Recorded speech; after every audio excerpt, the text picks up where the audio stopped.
नमस्कार दोस्तों, मैं सुमित रेडार आज आपका आपके अपने चैनल रेडार डेली अपडेट में आपका स्वागत करता हूं। तो आज मैं लेके आया हूं आपके लिए मैथ का प्रैक्टिस बैच की जो क्लास सेकंड है वो लेके आया हूं। और आज मैं बेहतरीन क्वेश्चन करवाने वाला हूं और ये किससे रिलेटेड रहेंगे ये वैसे तो किसी भी मैं वो हो, पर पर्टिकुलर मैं बता रहा हूँ कि रेलवे एनटीपीसी को कवर करेंगे ये, ठीक है। और रेलवे डी ग्रुप से तो हाई है, लेवल अच्छा है। पर रेलवे डी ग्रुप ये कर लोगे तो रेलवे डी ग्रुप में जितने भी एग्जाम क्वेश्चन आएंगे वो आप आराम से इजीली कर दोगे, ठीक है। और हरियाणा सीईटी में ज़्यादा हार्ड क्वेश्चन आने वाले हैं नहीं।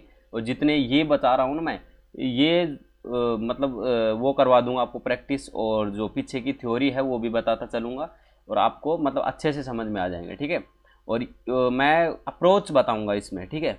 कंसेप्ट तो बताऊंगा थोड़ा थोड़ा, अप्रोच ज़्यादा बताऊंगा क्योंकि अप्रोच से ही क्वेश्चन सोल्व होते हैं। मैथ में अप्रोच से ही क्वेश्चन सोल्व होते हैं, क्योंकि अभी कुछ दिन पहले एक डीएसएसबी का एग्ज़ाम हुआ था, ठीक है। उसमें हुआ था नहीं, अब भी चल ही रहे हैं, ठीक है। उसमें क्या हुआ कि 200 क्वेश्चन दिए गए थे 2 घंटे में। तो आपको अप्रोच नहीं आती ना मैथ करने में, तो आप मैथ में ही 1 घंटा खराब कर दो, क्योंकि 40 क्वेश्चन 1 मिनट में एक करोगे तो 40 मिनट लग जाएंगे तुम्हारी, फिर बचेगा क्या। रीजनिंग में भी 40 मिनट, 80 मिनट तो उसी में गई, फिर बचेगा क्या आपके पास जो पूरा 200 क्वेश्चन अटैम्प्ट करने के लिए। ऐसे इसलिए मैथ के लिए अप्रोच और शॉर्ट ट्रिक्स ये बहुत काम आती है, तो वो सारी चीज़ें मैं बताता चलूँगा, ठीक है। और रीजनिंग का भी मैं करवा रहा हूँ प्रैक्टिस बैच, इसके लिए railway NTPC, railway D group और हरियाणा सीईटी के लिए, ठीक है। तो इनके लिए ये देखिए, और बाकी अदर एग्ज़ाम भी कोई बाहर से कुछ देने वाले हैं नहीं, इतनी बात समझो आप, ठीक है। लेकिन आपके दिमाग में क्या है ना कि भाई हाँ ये पर्टिकुलर करवाएगा तो ये इसी में आएगा, बाकी किसी में नहीं आएगा, ठीक है। ऐसी बात नहीं होती, मैथ मैथ ही होता है, हर कहीं जहाँ भी आएगा वो आपको बेनिफिट देगा, ठीक है। आपके अपने चैनल रेडार डेली अपडेट में आपका स्वागत है फिर से। और आप इस चैनल को सब्सक्राइब कर लें नए हैं तो। और चलिए शुरू करते हैं। और मैं ये बता रहा था कि मैंने अभी 5 क्लास डाल दी फिजिक्स न्यूमेरिकल की भी, ठीक है। और कल से मैंने न्यूमेरिकल की प्रैक्टिस करवाई है, मतलब मिसलीनियस क्वेश्चन जो भी 20-25 टॉपिक है ना, 20 टॉपिक हैं शायद, 20 टॉपिक के सभी के क्वेश्चन मैंने उठाने शुरू कर दिए, ठीक है। तो पहले टॉपिक वाइज करवा रहा था, अब बिना टॉपिक वाइज करवाने लग रहा हूँ, तो उनको भी देख लीजिएगा आप, ठीक है। चलते शुरू करते हैं फर्स्ट क्वेश्चन की तरफ। और पहला ही बेहतरीन ज़बरदस्त बेमिसाल क्वेश्चन है, ठीक है। इस क्वेश्चन को सोल्व करने के लिए आप 2 प्रकार से सोल्व कर पाएंगे इसको, ठीक है। एक तो अप्रोच है, एक शॉर्ट ट्रिक्स मान लो, ठीक है। पढ़िएगा, प्रश्न पढ़िएगा। बियर और वाइन के 80 मिलीलीटर मिश्रण का 3/4 भाग बियर है, मतलब 3 भाग बियर है और दूसरी भाग 7 टोटल है ना, 7 टोटल है, 3 बियर है तो उसमें 4 क्या बचा, 4 वाइन है, ठीक है। तो बाकी वाइन है, ये बात बोल रहे हैं ना, बाकी वाइन है तो मतलब 4 भाग वाइन है, 3 भाग तो बियर है, 4 भाग वाइन है। इतनी बात हमें आ जाती है समझ में यहाँ तक, ठीक है। अब एक्स मिश्रण निकाला जाता है और 8 मिलीलीटर बियर मिला दी जाती है। 8 मिलीलीटर क्या मिला दी इसने, बियर मिला दी। अब मिश्रण में बियर और वाइन का आर्द्रता समान है, उसकी बियर और मिश्रण मतलब बियर और वाइन एकदम समान हो गए हैं। जैसे मान लो 84 है, 84 का आधा कितना होगा भाई, 84 का आधा होगा 42, ठीक है। तो 42 किलो ये मतलब मिलीलीटर ये बराबर हो चुकी है, ऐसी कुछ कहने लग रहा है। तो एक्स का मान ज्ञात कीजिए, मतलब कितना निकाला गया था वो बताना है इसमें, ठीक है। देखो एक बात याद रखना हमेशा, ये नीचे वाला है मेन, ठीक है। मेन मतलब टोटल, टोटल से जो भी कटेगा ना, इसमें से टोटल से जो भी कटेगा वो होगा इसका पहली बात तो आंसर। तो अप्रोच के हिसाब से ये आंसर आ सकता है, क्योंकि 7 के पहाड़े में 28 आता है, बाकी नहीं कटने वाला। बाकी भाई ये मान ले कि भाई हार्ड लेवल का दे रखा हो पेपर, तो क्या पता निचले वाले से ना भी कटे, पर ऐसा नहीं होता है। जो भी मैं अभी बताऊंगा, इसको खोल के बताऊंगा आराम से। पहले मैं अप्रोच बता रहा हूँ छोटी सी, क्या है कि क्योंकि भाई 7 भाग ही तो निकालना पड़ेगा ना। देख टोटल में से निकालते हैं, एक्स जो निकालते हैं ना मिश्रण, वो टोटल में से निकालते हैं, टोटल है 7। तो ये पक्की बात है इसमें से जो भी निकलेगा वो 7 के गुणा में निकलेगा, ठीक है। उसके अलावा निकल नहीं सकता कुछ भी।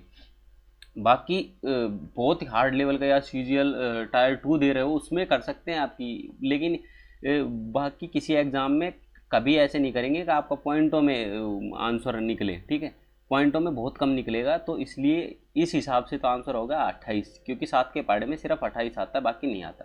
अब मैं इसको सोल्व करता हूँ। देखो मान लो हमारे पास है 84 मिलीलीटर मिश्रण है, तो 84 मिलीलीटर हमारे पास क्या है, मिश्रण है, और ये कितने भागों में बटेगा, 3 और 4 भागों में, ठीक है, 3 और 4 भागों में बटेगा, क्योंकि 3 भाग क्या है, बियर है, बियर की जगह मैं बी लिख देता हूँ, और 4 भाग है इसका वाइन, वाइन की जगह वी लिख देता हूँ, ठीक है, मैं 4 भाग पे है वाइन तो वी लिख देता हूँ।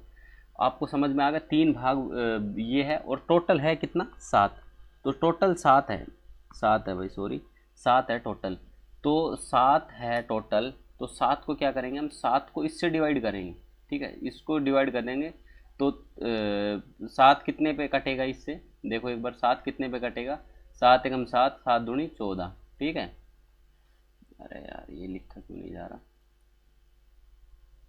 ठीक है, 7 दूनी 14 मतलब 12 पे कट जाएगा, ठीक है, ये कट जाएगा कितने पे, 12, 12 7 84, ठीक है, तो 12 से कट जाएगा, तो इसको 12 से मल्टीप्लाई कराएंगे तो 12 तिया 36, और इसको 12 से मल्टीप्लाई करेंगे तो 12 चौक 48, ठीक है, तो मतलब ये बियर तो 36 है, और वाइन है कितनी है, 48 है, ठीक है, 36 का 6 नहीं लिखा गया क्या, बियर है 36 मिलीलीटर और वाइन है 48 मिलीलीटर, इतनी बात हमें आ जाती है समझ में। अब देखो हमने बताया था कि आंसर 28 है, क्योंकि ये कटने वाला है सीधा, तो एक बार सोच के देखो 28 किलो इसमें से निकाल के दिखाएं हम, ठीक है, इसमें से हम क्या करें, 28 केजी निकाल लेते हैं, या फिर 28 केजी को यहाँ लेते हैं हम, 28 है, 28 भी भाई 7 से कटेगा, 7 चौक 28, ठीक है, 7 चौक 28 मतलब 1 की वैल्यू 4 आ गई, और हमारा निकलेगा किस भाग में, 3:4 भाग में निकलेगा, 3:4 भाग में निकलेगा, मतलब इसको 3 से मल्टीप्लाई करेंगे, इससे 4 से करेंगे, 3 से करेंगे, 3 मतलब 4 तिया 12 और 4 चौक 16, मतलब बियर तो निकलेगी 12 लीटर और ये निकलेगी 16 लीटर, तो इसमें से 12 लीटर निकाल दो तो कितने बचेंगे भाई, 12 लीटर निकाल देंगे तो 4 और 2 24 बचेगा, यहाँ 16 लीटर निकाल देंगे तो यहाँ कितना बचेगा, 2 और 3, ये बच जाएगा ना हमारे पास। अब ये क्वेश्चन में क्या कहने लग रहा है कि 8 मिलीलीटर बियर मिला दी जाती है, बियर मिला ली जाती है, तो 24 में 8 मिला देंगे हम, 24 में 8 मिला देंगे तो कितना आंसर आएगा, ये 32 बन जाएगा, और इस साइड भी कितना है, 32 है, तो आपको समझ में आएगा ये आखिरी में जाके बराबर हो चुके हैं, ठीक है भाई, 24 और 8 32 होते हैं, और ये भी ये पूरा मिश्रण भी क्या बन के आ रहा है, 32 बन के आ रहा है, मतलब ये दोनों हो गए बराबर, तो इस क्वेश्चन का आंसर क्या हो जाएगा इस हिसाब से 28, ये होती है अप्रोच, ठीक है, अप्रोच भी और कंसेप्ट भी यही है, ठीक है, बाकी सोल्व करोगे ज़्यादा और तो फंसते चलो जाओगे, ठीक है।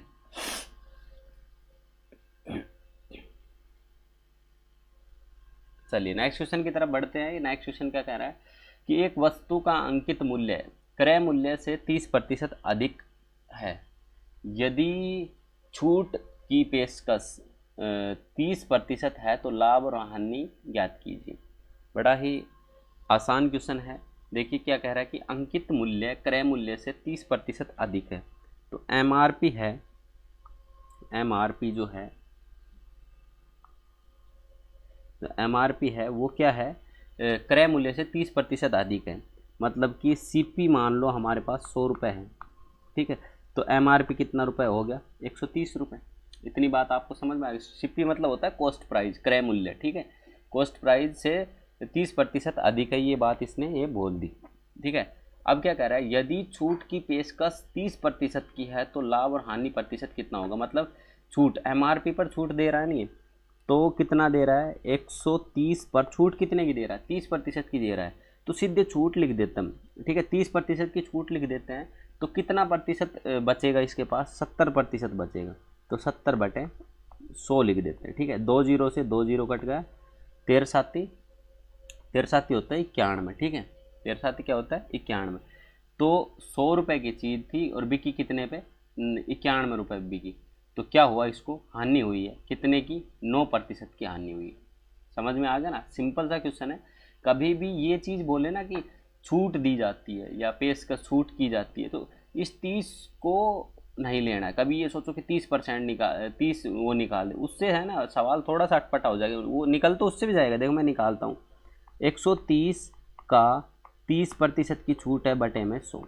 ये निकाल दे, 2 जीरो से कट जाएगा 2 जीरो, और 13 × 39, ठीक है, 13 × 39 मतलब 130 में से 39 की कमी करनी है, ये बात है। 130 में 39 की कमी करेंगे तो भी 91 ही बचेगा, ठीक है, 91 ही बचेगा। ये थोड़ा उल्टा घूम के आया ना, देखो मतलब ये निकाला हमने, फिर उसको 130 में घटाया, फिर 91 में आया, हम सीधे ही 70% निकाल के आंसर निकाल देंगे, ठीक है। ये होता है स्पीड वर्क, ठीक है, आपको टाइम वेस्ट नहीं करना है इसमें। टाइम वेस्ट करोगे तो ज़्यादा दिक्कत होगी, मतलब टाइम ज़्यादा खाएगा, कुछ बचेगा नहीं। चलिए नेक्स्ट क्वेश्चन की तरफ बढ़ते हैं। नेक्स्ट क्वेश्चन क्या कह रहा है, C 13 है, D 15 है, और इसको सोल्व करके दिखाना है, बात कुछ भी नहीं है, ठीक है। आप चाहो तो हाँ इसमें वैल्यू रखनी है यार, सिंपल है ये तो। देखो C कितना है, 13 13 है, और D कितना है, 15 है। 13 - 15 तो -2 आएगा, पर -2 की स्क्वायर करेंगे तो 4 आएगा, ठीक है। तो ये बन गया 4 प्लस में, ठीक है। यहाँ है 13, यहाँ है 15, 13 दूनी 26, 27, 28, 28 की स्क्वायर कर लो, तो 28 की स्क्वायर कितनी आती भाई, 28 की स्क्वायर, 28 की स्क्वायर दिमाग से निकल गई, कोई बात नहीं, इसको भी करेंगे। 28 की स्क्वायर, यहाँ क्या है, यहाँ है इसके बटे में चीज़ है, बटे में चीज़ है, बटे में क्या है, बटे में है 13 इंटू में 15 बटे 3, 13 इंटू में 15 बटे में 3, तो ये कट जाएगा 5 पे, ठीक है, ये कट जाएगा 5 पे, और 13 पूरा 65 होता है, तो 4 प्लस में 28 इंटू 28 बटे 65, ठीक है, ये आ जाएगा पूरा सिस्टम तैयार होके, ठीक है। पहली बात तो ये ब्रैकेट, ये वो हो जाएगा पूरा इसके नीचे है, ठीक है, तो इसको पहले गुणा करके इसमें 4 जोड़ देंगे हम, और ये हो जाएगा आंसर। तो एक बात बताता हूँ, हाँ ये 28 की स्क्वायर कितनी होती है, 28 की स्क्वायर होती है 784, ठीक है, 784 में 4 जुड़ेंगे तो 788 होता है, नीचे आएगा 65, ठीक है। तो इस क्वेश्चन का आंसर क्या हो जाएगा, इस क्वेश्चन का आंसर हो जाएगा 788 बटे 65, ये हो गया इस क्वेश्चन का आंसर। कैलकुलेशन थी, कुछ भी नहीं था, बकवास चीज़ें। एक चुनाव में 2 उम्मीदवार थे, 10% मतदाताओं ने मत नहीं दिया, ठीक है। क्या बोल रहा है कि 10% मतदाताओं ने मत ही नहीं दिया, और 48 मत अवैध पाए गए। जीतने वाले उम्मीदवार को कुल मतों का 53% मिला, और 304 मतों से जीत हासिल की। नामांकित मतों की कुल संख्या कितनी है। 100% की वैल्यू बतानी है। बोल रहा है कि मान लो कि हमारे पास 100% कोई मत थे, उसमें से 10% निकाल दिए, बच कितने गए हमारे पास, 90% अब मत बच गए। बोल रहा है कि जीतने वालों को कितना मिला है, जीतने वालों को मिला है 53%, ठीक है। और हारने वालों को कितना मिलेगा भाई, 53 इसको मिल गया, 90 में से 53 गए तो यहाँ बचेगा भाई 7, ठीक है, और इसमें से गया 8, 8 में से 3, ठीक है, 33 मतलब 37% इसको मिलेगा, ठीक है, 37% इसको मिलेगा हारने वालों को। और कितने मतों से जीतता है वो जीतता है कितने मतों से, 304 मतों से जीता है उसमें, लेकिन उसमें 48 मत अवैध हैं, तो 304 में से हम क्या घटा देते हैं, 48 मत घटा देते हैं। जब 48 मत घटा देंगे, 14 में से 8 गया तो 14 में से 8 गया तो बचे 6, ठीक है, और 9 में से 4 गए तो बचा 5 और 2, यही बचेगा ना भाई, 256, ठीक है,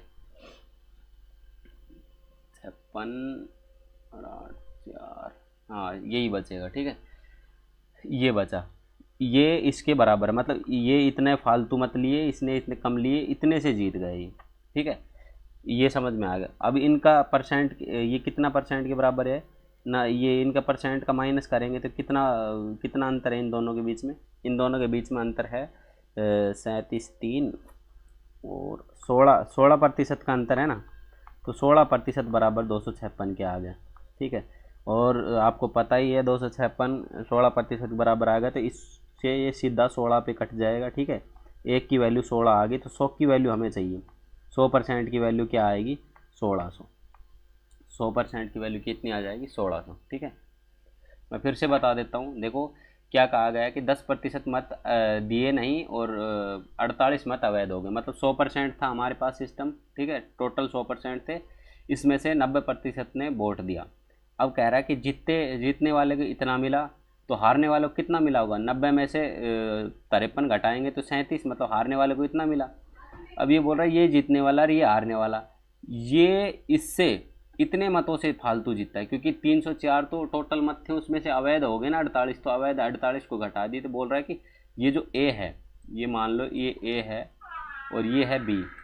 ठीक है, ये बी है, तो ए बी से कितना जीतता है? 256 मतों से फालतू से जीतता है। ठीक है, तो 256 मतों से ज़्यादा से जीतता है, तो इसमें से इसको घटा के देखेंगे तो आएगा 16। 256 को 16 से काटेंगे तो सीधा 16 पे कट जाएगा। और 100% 1% की वैल्यू 16 आई, तो 100% की वैल्यू कितनी आ जाएगी?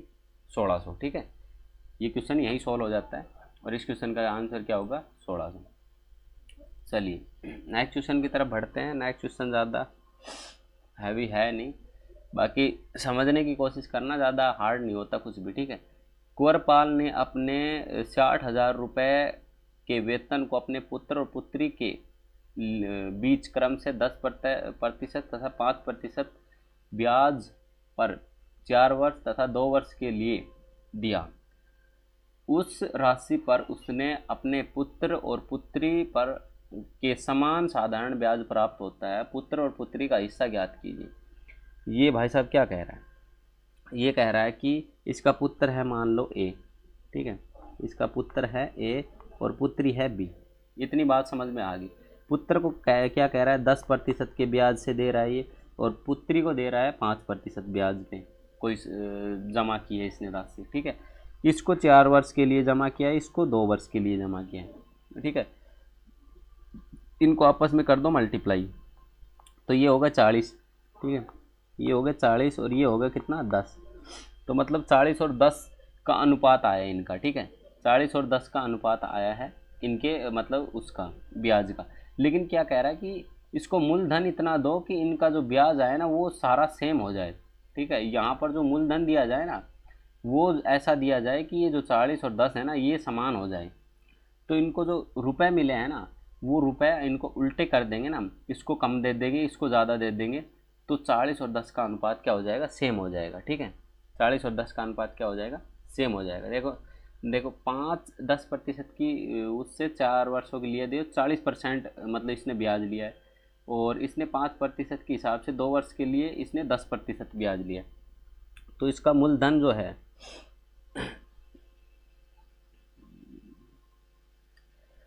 हाँ, जो इसका मूलधन जो है, इनका मूलधन जो है वो हो जाएगा। इनका अनुपात कितना है? इनका अनुपात जो आएगा वो आया है, इनका अनुपात एक से ये काट देंगे, 4:1 के हिसाब से इनके पास ब्याज आया है।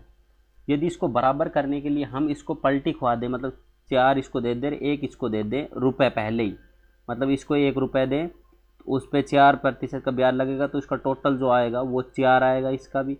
और इसको 1 रुपये दे और मतलब 1 का ब्याज लगे, और इसको 4 वर्षों के लिए ना, क्या कह रहा हूँ मैं खुद ही कंफ्यूज कर रहा हूँ तुम्हें। एक सेकंड मैं बता देता हूँ दोबारा से। देखो ये है इसके पास ब्याज और ये भी है इसके पास ब्याज। ठीक है, इतनी बात हमें समझ में आ गई। देखो यदि हम इसके पास 4 रुपये ब्याज मिल रहा है पर हम इसको 1 रुपये दें तो इसका टोटल कितना बनेगा? 4 रुपये बनेंगे ना। ठीक है, यदि इसके पास 1 रुपये ब्याज है, ठीक है, और हम इसको 4 रुपये दें तो इसका भी 4 ही बनेगा, तो बराबर आ जाएगा ना बाद में ब्याज। तो हमारा अनुपात कितना आएगा? 1:4 इनका रुपये आएंगे, 1:4 आएंगे, मतलब टोटल कितना आएगा? ये 5 आएगा। ठीक है, अब 5 को हमने कितने से काटना है? 60,000 से काटना है। 60,000 से 5 को काटेंगे तो 12,000 निकल के आएगा। मतलब इसको ए को तो मिलेंगे 12,000 रुपये और बी को मिलेंगे 12 चौक 48,000 रुपये। ठीक है, ऐसे ही क्वेश्चन सोल्व होगा। मतलब यहाँ 12,000 आएंगे, ठीक है, और यहाँ 48,000 रुपये आएंगे। 48,000 रुपये पर 5% की ब्याज दर पर 2 साल के लिए ब्याज सेम मतलब उतना ही आएगा जितना कि 12,000 रुपये पर 10% के हिसाब से 4 वर्षों में जो ब्याज मिलेगा उतना ही इसको मिलेगा। ठीक है, तो ऐसे ही क्वेश्चन सोल्व होगा, याद रखना, कंफ्यूज मत होना, ज़्यादा सिंपल तरीके से समझने की कोशिश करना इसको। ठीक है, चलिए नेक्स्ट क्वेश्चन क्या कह रहा है।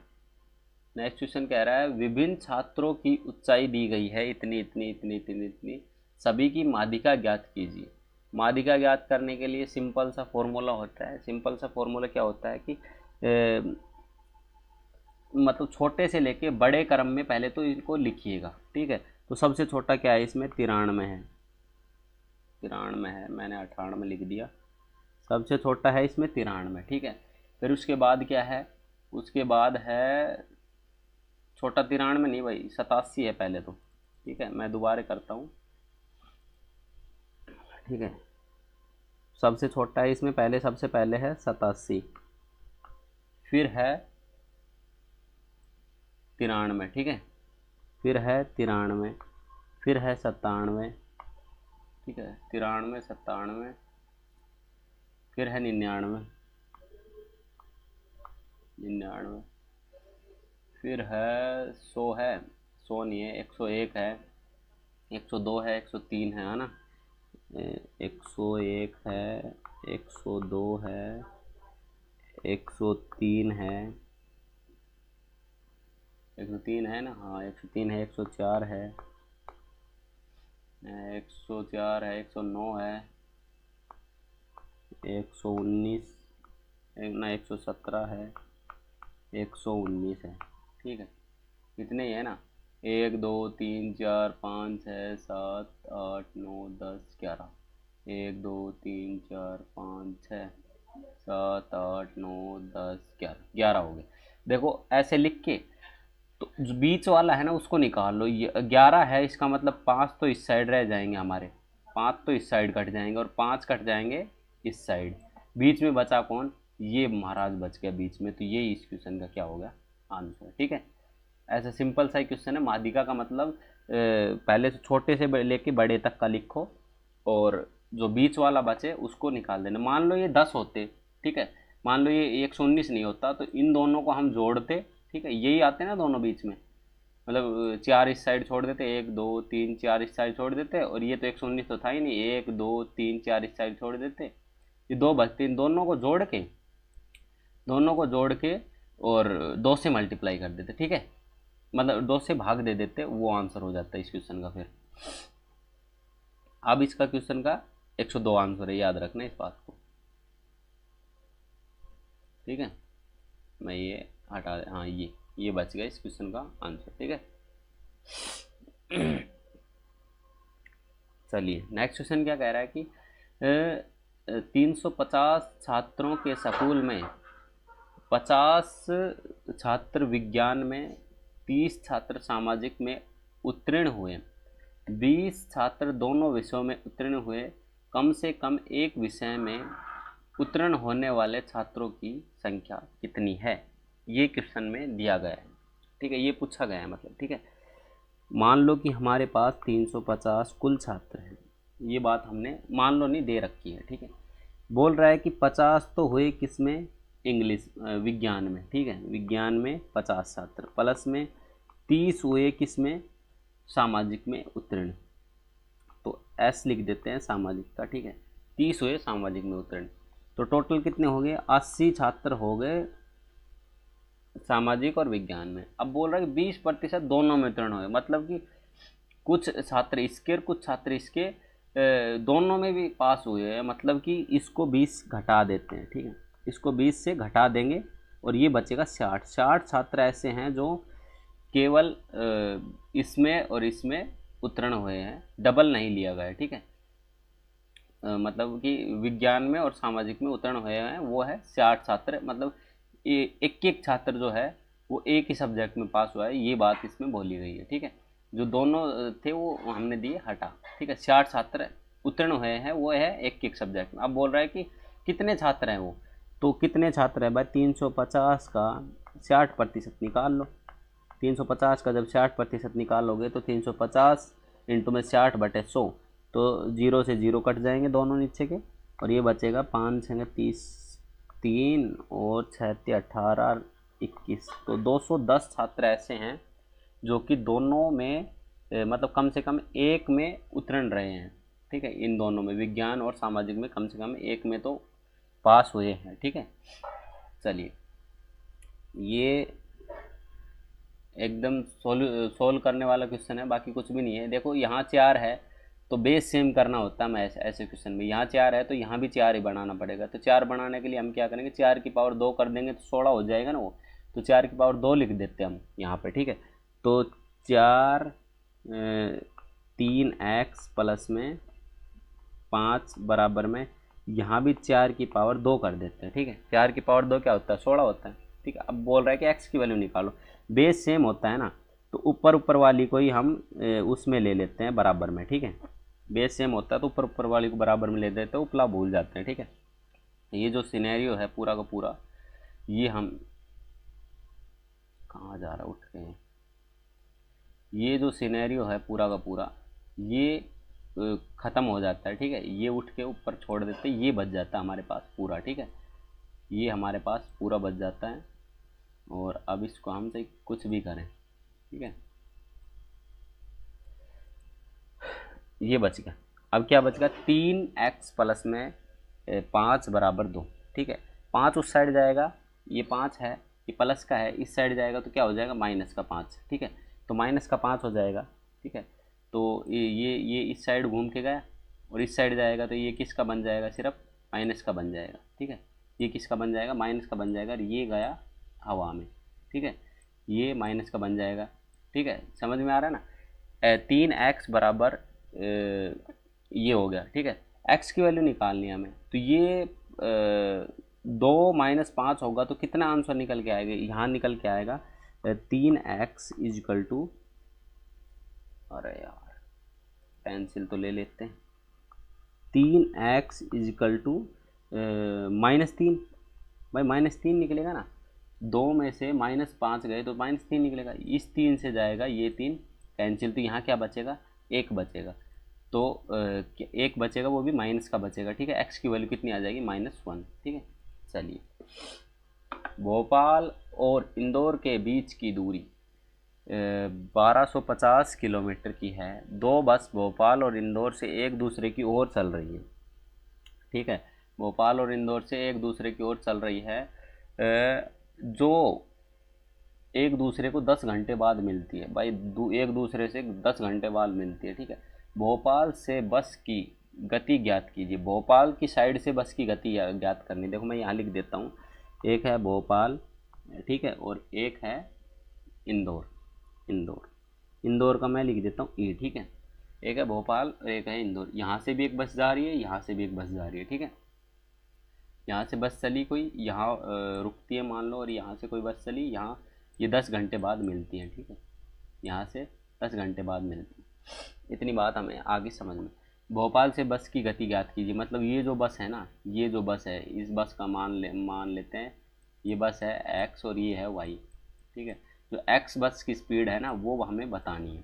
ठीक है, ज्ञात कीजिए भोपाल से बस ज्ञात कीजिए यदि भोपाल से बस की गति इंदौर से बस की गति से 25 किलोमीटर प्रति घंटा अधिक है। मतलब जो x की स्पीड है ना वो y की स्पीड से 25 किलोमीटर प्रति घंटा ज़्यादा है। मतलब कि क्या कह रहा है, जो x की स्पीड है ना वो किससे ज़्यादा है, y की स्पीड से ज़्यादा है। कितनी ज़्यादा है, y की स्पीड से 25 किलोमीटर प्रति घंटा ज़्यादा है। ये बात ये बोलने लग रहा है। तो ये जो इस बस की स्पीड है ना वो हमें बतानी है।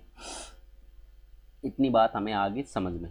देखो एक बात बताओ हमें, एक बात बताओ, ये x है, ठीक है, ओहो ये x है, ठीक है, x है, मतलब x बस है, ये y बस है। y बस इस साइड आएगी, y बस इस साइड आ जाएगी, मान लो बराबर की इस साइड लेके आते हैं, तो ये हो जाएगा माइनस का। ठीक है, ये माइनस का हो जाएगा y माइनस का हो जाएगा। ठीक है, तो y माइनस का हो जाएगा, अरे y यहीं रहे, y माइनस का हो जाएगा तो माइनस ले आते हैं इस साइड, ठीक है, माइनस ले आते हैं इस साइड, तो इसको देते हैं फेंक ऊपर, ठीक है। क्या बच गया हमारे पास, x माइनस वाई बराबर 25 किलोमीटर, ठीक है।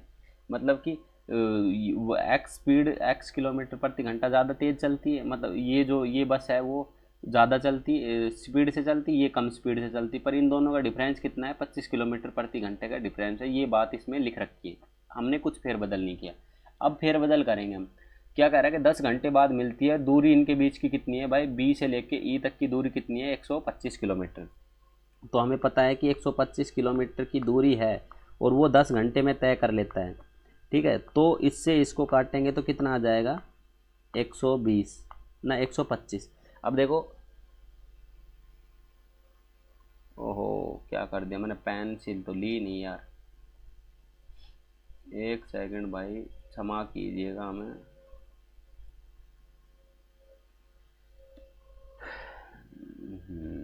क्या क्या गड़बड़ कर दी मैं, एक बार फिर से कर देता हूँ ये, ठीक है। तो मैं क्या कह रहा हूँ, ये कह रहा हूँ कि 1250 किलोमीटर की दूरी इसने कितनी देर में तय की, 10 घंटे में तय की।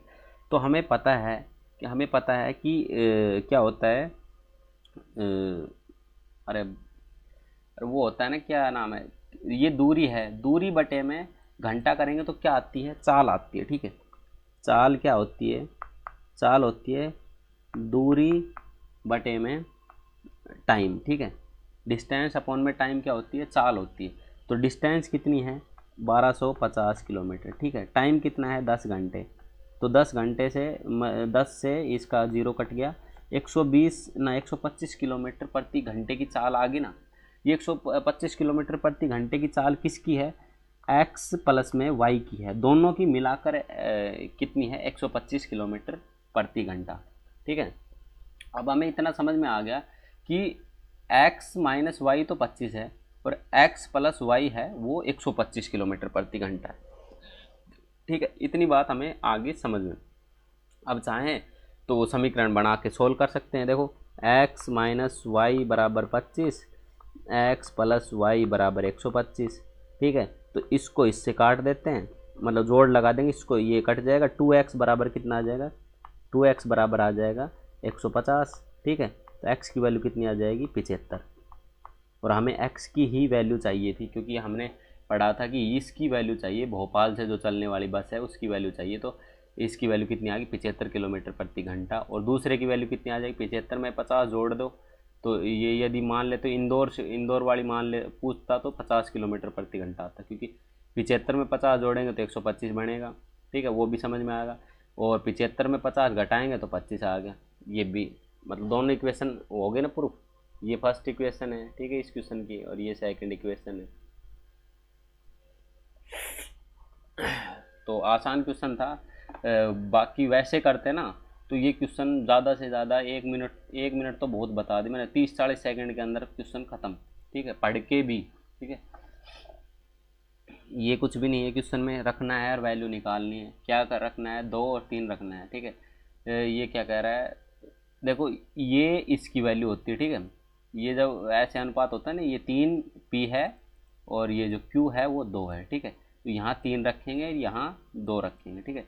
या 3 रखेंगे तो 3 की स्क्वायर कितनी होती है, 9 होती है, प्लस में 2 रखेंगे, 2 की स्क्वायर कितनी होती है, 4 होती है, ठीक है। इनको जोड़ लेते हैं और अनुपात निकाल लेंगे, ठीक है, अनुपात निकाल लेंगे। और दूसरे में क्या रखना है, फिर से 3 रखना है, 3 की स्क्वायर 9 माइनस में 4, बस अनुपात निकाल लेना है। यहाँ 13 आ जाएगा और यहाँ 5 आ जाएगा, ठीक है। ये हो गया इस क्वेश्चन का आंसर। 13 और 5 कहाँ पे है, ये ख़त्म आंसर। ऐसे क्वेश्चन बहुत आते हैं, ठीक है। ये कह रहा है कि बहुलक बताइए, ये आंकड़े दे रखे हैं और समूह में बहुलक 44 है, तो x का मान बताइए। एक बात बताइए, तो बहुलक का मतलब क्या होता है, बहुलक मतलब कि ऐसी संख्या जो बार बार आ रही हो। एक बात बताओ, 44 इसने बोल दिया कि 44 बहुलक है, तो यहाँ पर है 44, यहाँ पर है 44 और बाकी कहीं 44 है नहीं, तो ये 2 बार आए। एक बात बताओ, ये 52 भी तो 2 बार ही है, तो ये भी बहुलक हो सकता है। मतलब कि यहाँ भी 44 होगा ना, तो बार पड़ सकती है। तो x का मान बताना है हमें, तो x यहाँ क्या रखे कि 44 बन जाए, मतलब कितने में से 5 घटाएं कि 44 हो जाए। तो 49 में से 5 घटाएंगे तो कितना हो जाएगा, 44 हो जाएगा। जब 44 44 और 44 44 हो जाएगा 3 बार तो बहुलक हो जाएगा, क्योंकि 3 बार और कोई संख्या है नहीं 44 के अलावा। ठीक है, चलिए तो ये क्वेश्चन क्या कह रहा है कि यदि गोलार्ध का आयतन गोले के आयतन का 4 गुना है तो गोले और गोलार्ध की त्रिज्या का अनुपात कितना होगा। ठीक है, एक गोलार्ध है, ठीक है, अर्धगोला है, एक तो ये अर्धगोला है, ठीक है, और एक है गोला। ठीक है, हमारे पास गोला और अर्धगोला दोनों है। इनका आयतन है 4 गुना। ठीक है, इसका आयतन इसके आयतन से 4 गुना है, इतनी बात कह रहा है। ठीक है, तो यहाँ लिख लेते हैं हम। सबसे पहले गोलार्ध बोल रहा है, ठीक है, और फिर बोल रहा है गोले। गोलार्ध होता है, गोलार्ध का आयतन क्या होता है, देखो फुल गोले का आयतन क्या होता है 4/3 पाई r की 3। तो आधा है तो क्या आएगा 2/3। ठीक है, 2/3 पाई r की 3। ठीक है, और ये क्या, और आगे क्या बोल रहा है, ये इससे 4 गुना है। ठीक है, ये इससे 4 गुना है, ये बात इसने बोल दी बड़े वाले से। ठीक है, बड़े वाले से 4 गुना है, तो इसकी ये r है, और गोले का आयतन कितना होता है 4/3 पाई, यहाँ हम r बड़ा ले लेते हैं r की 3। ठीक, ये हमने कर लिया सोल्व। ठीक है, मतलब ये हमने समीकरण लिख ली, जो इसने बोला है वो लिख लिया हमने। ठीक है भाई, ये अर्धगोले का आयतन है और ये बड़े गोले का आयतन है। अब ये बोल रहा है कि ये 4 गुना है, तो हमने 4 से मल्टीप्लाई कर दिया। बस दोनों बात अलग है, तो आर यहाँ छोटी आर लिख ली हमने या बड़ी आर लिख ली, बस इतना सा हमने फ़र्क किया है। बाकी सवाल में जो लिख रखा है वही लिखा है मैंने सेम टू सेम। अब देखिए, अब मैं सॉल्यूशन करने पे तुलता हूँ। ठीक है, तो इस 4 को इससे 2 से मल्टीप्लाई करता हूँ, इस 4 को 2 से मल्टीप्लाई करता हूँ तो क्या आएगा 8। 8/3 पाई r की 3 बराबर 4/3 पाई बड़ा r की 3। ठीक है, इतनी बात हमें समझ में आ गई। ये 3 से गया, ये 3 ख़त्म, ये पाई से गया, पाई ख़त्म। ये क्या है, ये इससे कट गया 2 पे। ठीक है, इतनी बात हमें समझ में आ गई। 4 दूनी 8 पे कट गया। ठीक है, इतनी बात क्या आगे हमें समझ आ गई। अब देखो, ये पूरा का पूरा मैं सिस्टम इसको छोटा कर देता हूँ। इस तरफ बचा है 2 r की 3, इस तरफ बचा है, ये कट गया ना, पाई भी कट गया इस पाई से, ये पाई इस पाई से कट चुका ना, यहाँ बचा है r की 3 सिर्फ। ठीक है, तो मैं इस सारे डिजाइन को छोटा कर देता हूँ, जैसे हमें दिक्कत ना हो। ये भाई साहब उठ के भाग रहा है। ठीक है, तो ये हम इसको छोटा कर देते हैं। ठीक है, जैसे मैं लिख के आपको और समझा सकूं। अब देखिएगा। ठीक है, ये क्लीन कर दो। अब देखिए यहाँ क्या बचा है, और यार पेंसिल ली नहीं, माफ़ कीजिएगा भाई। यहाँ क्या बचा है, यहाँ बचा है 2r की 3, इधर बचा है बड़े r की 3। इतनी बात हमें समझ में आ गई। अभी इस वाले r को हम इस वाले r को जो है ये ले आते हम यहाँ पर। ठीक है, अरे हटा, इस वाले r को हम इसके नीचे ले आते हैं। ठीक है, इस वाले r को कहाँ लिए आए हम, इस r के नीचे ले आए। ठीक है, और यहाँ हम 1 लगा देते हैं डंडी। यहाँ क्या बचा, कुछ नहीं बचा।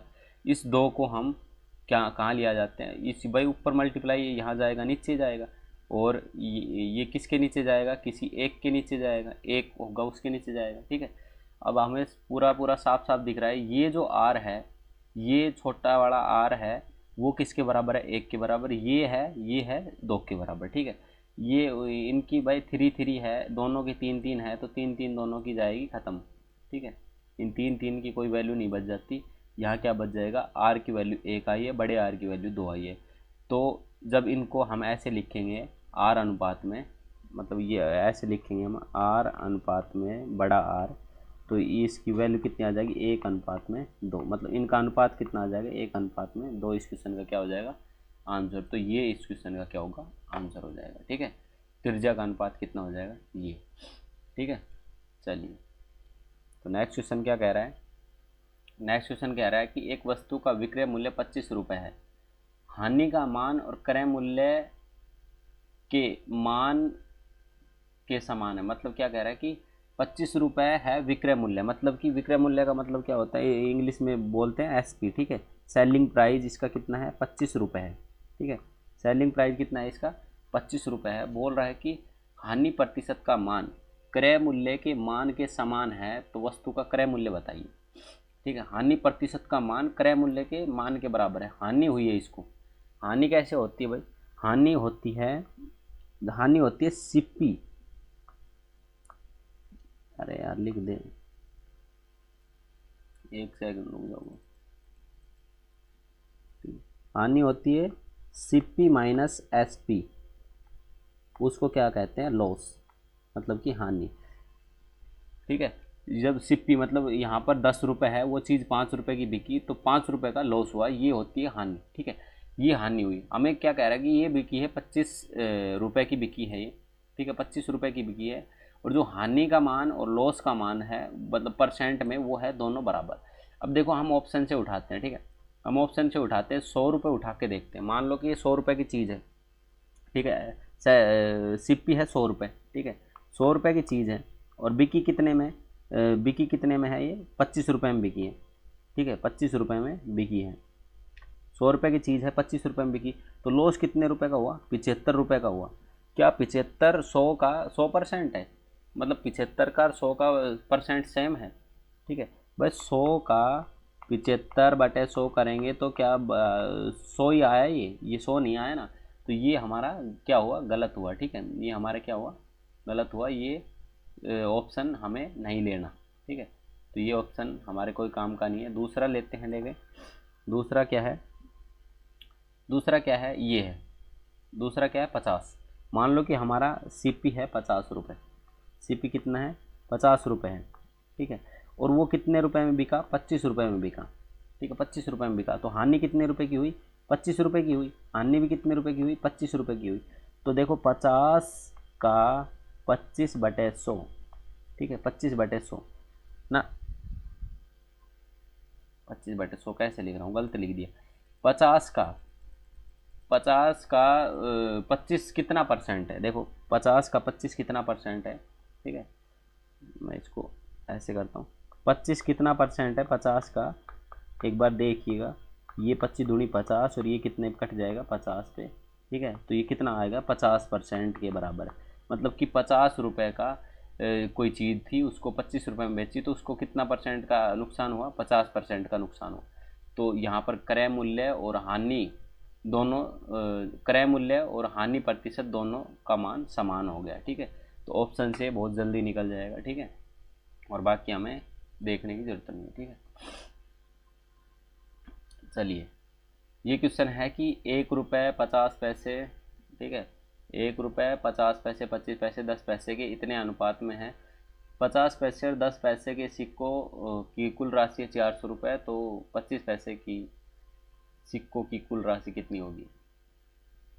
1 रुपये और सिक्के, 1 रुपये भी है यहाँ पर, 1 रुपये भी लिख रखा है। ठीक है,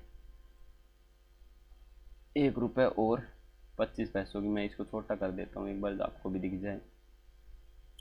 तो कैसे हो गए? ऐसे। ठीक है, मैं इसको छोटा कर देता हूँ, जैसे क्वेश्चन साफ दिखे। यहाँ 1 रुपये और है। ठीक है, तो ये क्वेश्चन हम करते हैं सोल्व। चलिएगा, क्या कह रहा है कि हम पहले रुपए लिख लेते हैं ऊपर। ठीक है, एक लाइन में हमने क्या लिखना है? रुपए लिखना है हर बार। ऐसे डिज़ाइन तैयार करना है। यहाँ 1 रुपये, यहाँ 50 पैसे। ठीक है, यहाँ 25 पैसे और यहाँ 10 पैसे। उसके नीचे लिखना है इनका अनुपात। यहाँ ये 2 अनुपात में है, ये 3 है, ये 4 है। ठीक है, और ये 5 है। ठीक है, यहाँ ये भाई ये ऊपर वाले तो है रुपए भाई, इतने रुपए का सिक्का है, ये इतने का, ये इतने का, ये इतने का, पैसे हैं ये। ठीक है, सारे पैसे हैं, ये है इनका अनुपात भाई। ये 1 रुपये के 2 सिक्के हैं, ये इतने सिक्के, ये इतने सिक्के, इतने ऐसे ऐसे हैं। तो देखो भाई, 1 रुपये के 2 सिक्के होते तो कितने रुपए बनते? नीचे जाके यहाँ रुपए लिख दो, रुपए। ये डिजाइन आपको याद रहना चाहिए। यहाँ रुपए लिख दो, तो ये कितने रुपए बनेंगे? 2 रुपये। और 50 पैसे के 3 सिक्के होते तो कितने रुपए बनते? 1.5 रुपये, मतलब 1.5 रुपये बनता है। ठीक है, 25 पैसे के 4 सिक्के होते तो कितना रुपये बनता? 1 रुपये बनता है। ठीक है, अब क्या कह रहा है? 10 पैसे के 5 सिक्के होते कितने पैसे बने? 50 पैसे बने। ठीक है, 50 पैसे बने, मतलब आधा रुपये। ठीक है, आधा रुपये बना। अब ये क्या कह रहा है कि 50 पैसे मतलब इसका इसका और 10 पैसे मतलब इसका, 50 पैसे और 10 पैसे की कुल राशि कितनी है? 400 रुपये। मतलब कि ये 1.5 रुपये और 0.5 रुपये को जोड़ते हैं तो कितने रुपए के बराबर है? 400 रुपये के बराबर है। मतलब 1.5 रुपये और 0.5 पैसे के जोड़ेंगे तो कितने रुपए बनेंगे? 2 रुपये। 2 रुपये की वैल्यू कितने के बराबर है? 400 रुपये के बराबर है। 1 रुपये की वैल्यू कितनी आएगी? 200 के बराबर आएगी। इतनी बात हमें आ गई समझ में। अब क्या पूछा गया है? अब पूछा गया है कि 1 रुपये और 25 पैसे के सिक्कों की कुल राशि कितनी है। तो राशि की बात करनी है हमें। तो 1 रुपये का मतलब है ये वाली लाइन। 1 रुपये की राशि कितनी है? 2 रुपये है। ठीक है, 1 रुपये वाले सिक्के की राशि कितनी है? 2 रुपये। और क्या कह रहा है? 25 पैसे वाले की कुल राशि कितनी है? ये है 1 रुपये। तो टोटल 2 रुपये और 1 रुपये मिलाकर कितने रुपये हो गए? 2 रुपये और 1 रुपये मिलाकर कितने रुपये हो गए? 3 रुपये हो गए। अब एक की वैल्यू 200 रुपये है तो 3 की वैल्यू कितने रुपये आएगी? 3 की वैल्यू 600 रुपये। भाई यहाँ 200 से मल्टीप्लाई कर देंगे ना तो कितनी रुपये, कितना आंसर हो जाएगा इसका? 600 इसका क्वेश्चन का क्या हो जाएगा? आंसर। ठीक है। अब एक बात पूछो, ये बोलता कि सारे रुपए की वैल्यू कितनी है तो इसको इसको इसको इसको सबको जोड़कर 200 से मल्टीप्लाई कर देता, वो हो जाता है इसका आंसर। ये बोल देता ना कि भाई यहाँ तो इसको पर्टिकुलर बोल दिया, इसका और इसका बताओ। ये बोल देता कुल रुपए ही कितने हैं तो इन सारों को जोड़ता तो फिर 200 से मल्टीप्लाई कर देता। आगे समझ में? ऐसे समझना है इस क्वेश्चन को। ठीक है, चलिएगा। एक्स का मान ज्ञात कीजिए, इतने इतने इतना प्रतिशत है। ठीक है, एक्स प्लस में एक्स का 15/100 बराबर में 299/10। ठीक है, इतनी बात आ गई समझ में हमें। ठीक है, इसको जब वो करेंगे वो लेंगे वो क्या बोलते हैं, एलसीएम लेंगे तो ये हो जाएगा, ये इससे 100 से गुणा हो जाएगा। ठीक है, भाई इसके नीचे 1 है। ठीक है, एलसीएम लेंगे तो इसको सीधा 100 से मल्टीप्लाई कर देंगे इस साइड और ये हो जाएगा 100x और ये हो जाएगा 15x/100। ठीक है, इतनी बात हमें आगे समझ में। इस जीरो से क्या जीरो, ये जीरो कट जाएगी। ठीक है, ये है 100x, ये है 15x। 100x और 15x को जोड़ेंगे तो क्या हो जाएगा? 115x। ठीक है, 100x 115x हो जाएगा। नहीं तो इस जीरो को नहीं ये जीरो नहीं कट सकता इससे। ठीक है, ठीक है, यहाँ नीचे बचेगा 10 तो ऊपर क्या हो जाएगा? 115x/10 बराबर में 299। ठीक है, ये हो जाएगा 299। अब इसको किससे काट देते? 5 से काट देते। 5 दूनी 10 और 5 दूनी 10, 5 दिया 15, कटा कुछ।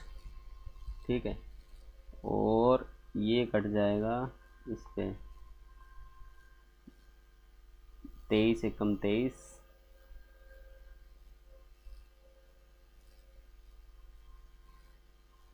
और 23 तिया 23, हाँ 3 पे कट गया। ठीक है, और ये इससे जाकर मल्टीप्लाई हो जाएगा तो x की वैल्यू आ जाएगी 13 दूनी 26। ठीक है, तो भाई ये कैलकुलेशन है, इसको इससे काटेंगे तो 13 पे कटेगा और ये 2 बचा था, 2 को इससे मल्टीप्लाई करेंगे तो 26 आंसर आ जाएगा। इस क्वेश्चन का क्या आंसर है? 26। ठीक है, कैलकुलेशन है भाई, इसमें तो कोई कंसेप्ट है ही नहीं जो बस सिखाऊं मैं आपको। रमेश और कमलेश 2 वर्षों के लिए इतने और इतने रुपए का निवेश करते हैं एक व्यवसाय में। 2 वर्ष के अंत में लाभ हानि का अनुपात क्या होगा ये बताना है। ठीक है, तो कुछ भी नहीं है इस क्वेश्चन में। ठीक है, 2 वर्ष है तो दोनों के लिए 2 ही वर्ष रहेंगे। ठीक है, तो इसने तो कितने रुपए लगाए? 10,000 रुपये। ठीक है, 10,000 रुपये ही लगाए हैं ना। हाँ, इसने लगाए 20,000 रुपये। इसने 2 वर्षों के लिए लगाए तो इसने भी 2 वर्षों के लिए लगाए, तो इनके 4 जीरो और इनके 4 जीरो ख़त्म। इसका 2, इसके 2 से ख़त्म, तो 1:2 इनका प्रॉफिट बनेगा। ठीक है, 1:2 से इनका प्रॉफिट में निकलेगा। ठीक है, लाभ जो है, अनुपात बड़ा सिंपल है। ये तो क्वेश्चन बहुत ही आसान था। कुछ आते हैं अटपटे जिसमें कोई बाद में ऐड होता है, 2 महीने बाद ऐड होता है, कई 3 महीने बाद ऐड होता है, तो उस हिसाब से हमें ये देखना है कि कौन कितनी देर रुका है। ठीक है, उस हिसाब से उस क्वेश्चन को सोल्व करेंगे। ये क्या कह रहा है कि अजय 20 किलोमीटर प्रति घंटा और 60 किलोमीटर प्रति घंटा और एक है 4.5 किलोमीटर प्रति घंटा की गति से एक समान दूरी तय करते हैं। कुल 39 मिनट का समय लगता है। तय की गई कुल दूरी ज्ञात कीजिए। देखो हमें पता है दूरी बटे चाल क्या होता है, समय होता है। दूरी बटे चाल क्या होता है, समय होता है। ये है मेन दूरी बटे चाल बराबर क्या होता है, समय। ठीक है, या ऐसे बोल सकते हैं दूरी बराबर चाल इंटू में समय। ठीक है, लेकिन हमें क्या चाहिए यहाँ पर, समय की वैल्यू चाहिए हमें। ठीक है, तो समय के हिसाब से हम सॉल्व करेंगे, हमें कोई मतलब नहीं है और बातों से। ठीक है, तो दूरी बटे चाल क्या होगा, समय होगा। दूरी हमें पता नहीं है कितनी दूरी तय की है, लेकिन हमें समय का पता है कि 38 मिनट दे रखी है, टोटल समय लगा है इनको। अब देखो कुछ दूरी हमने तय की, मान लो x किलोमीटर दूरी तय की 20 की स्पीड से, तो कुछ समय आया होगा।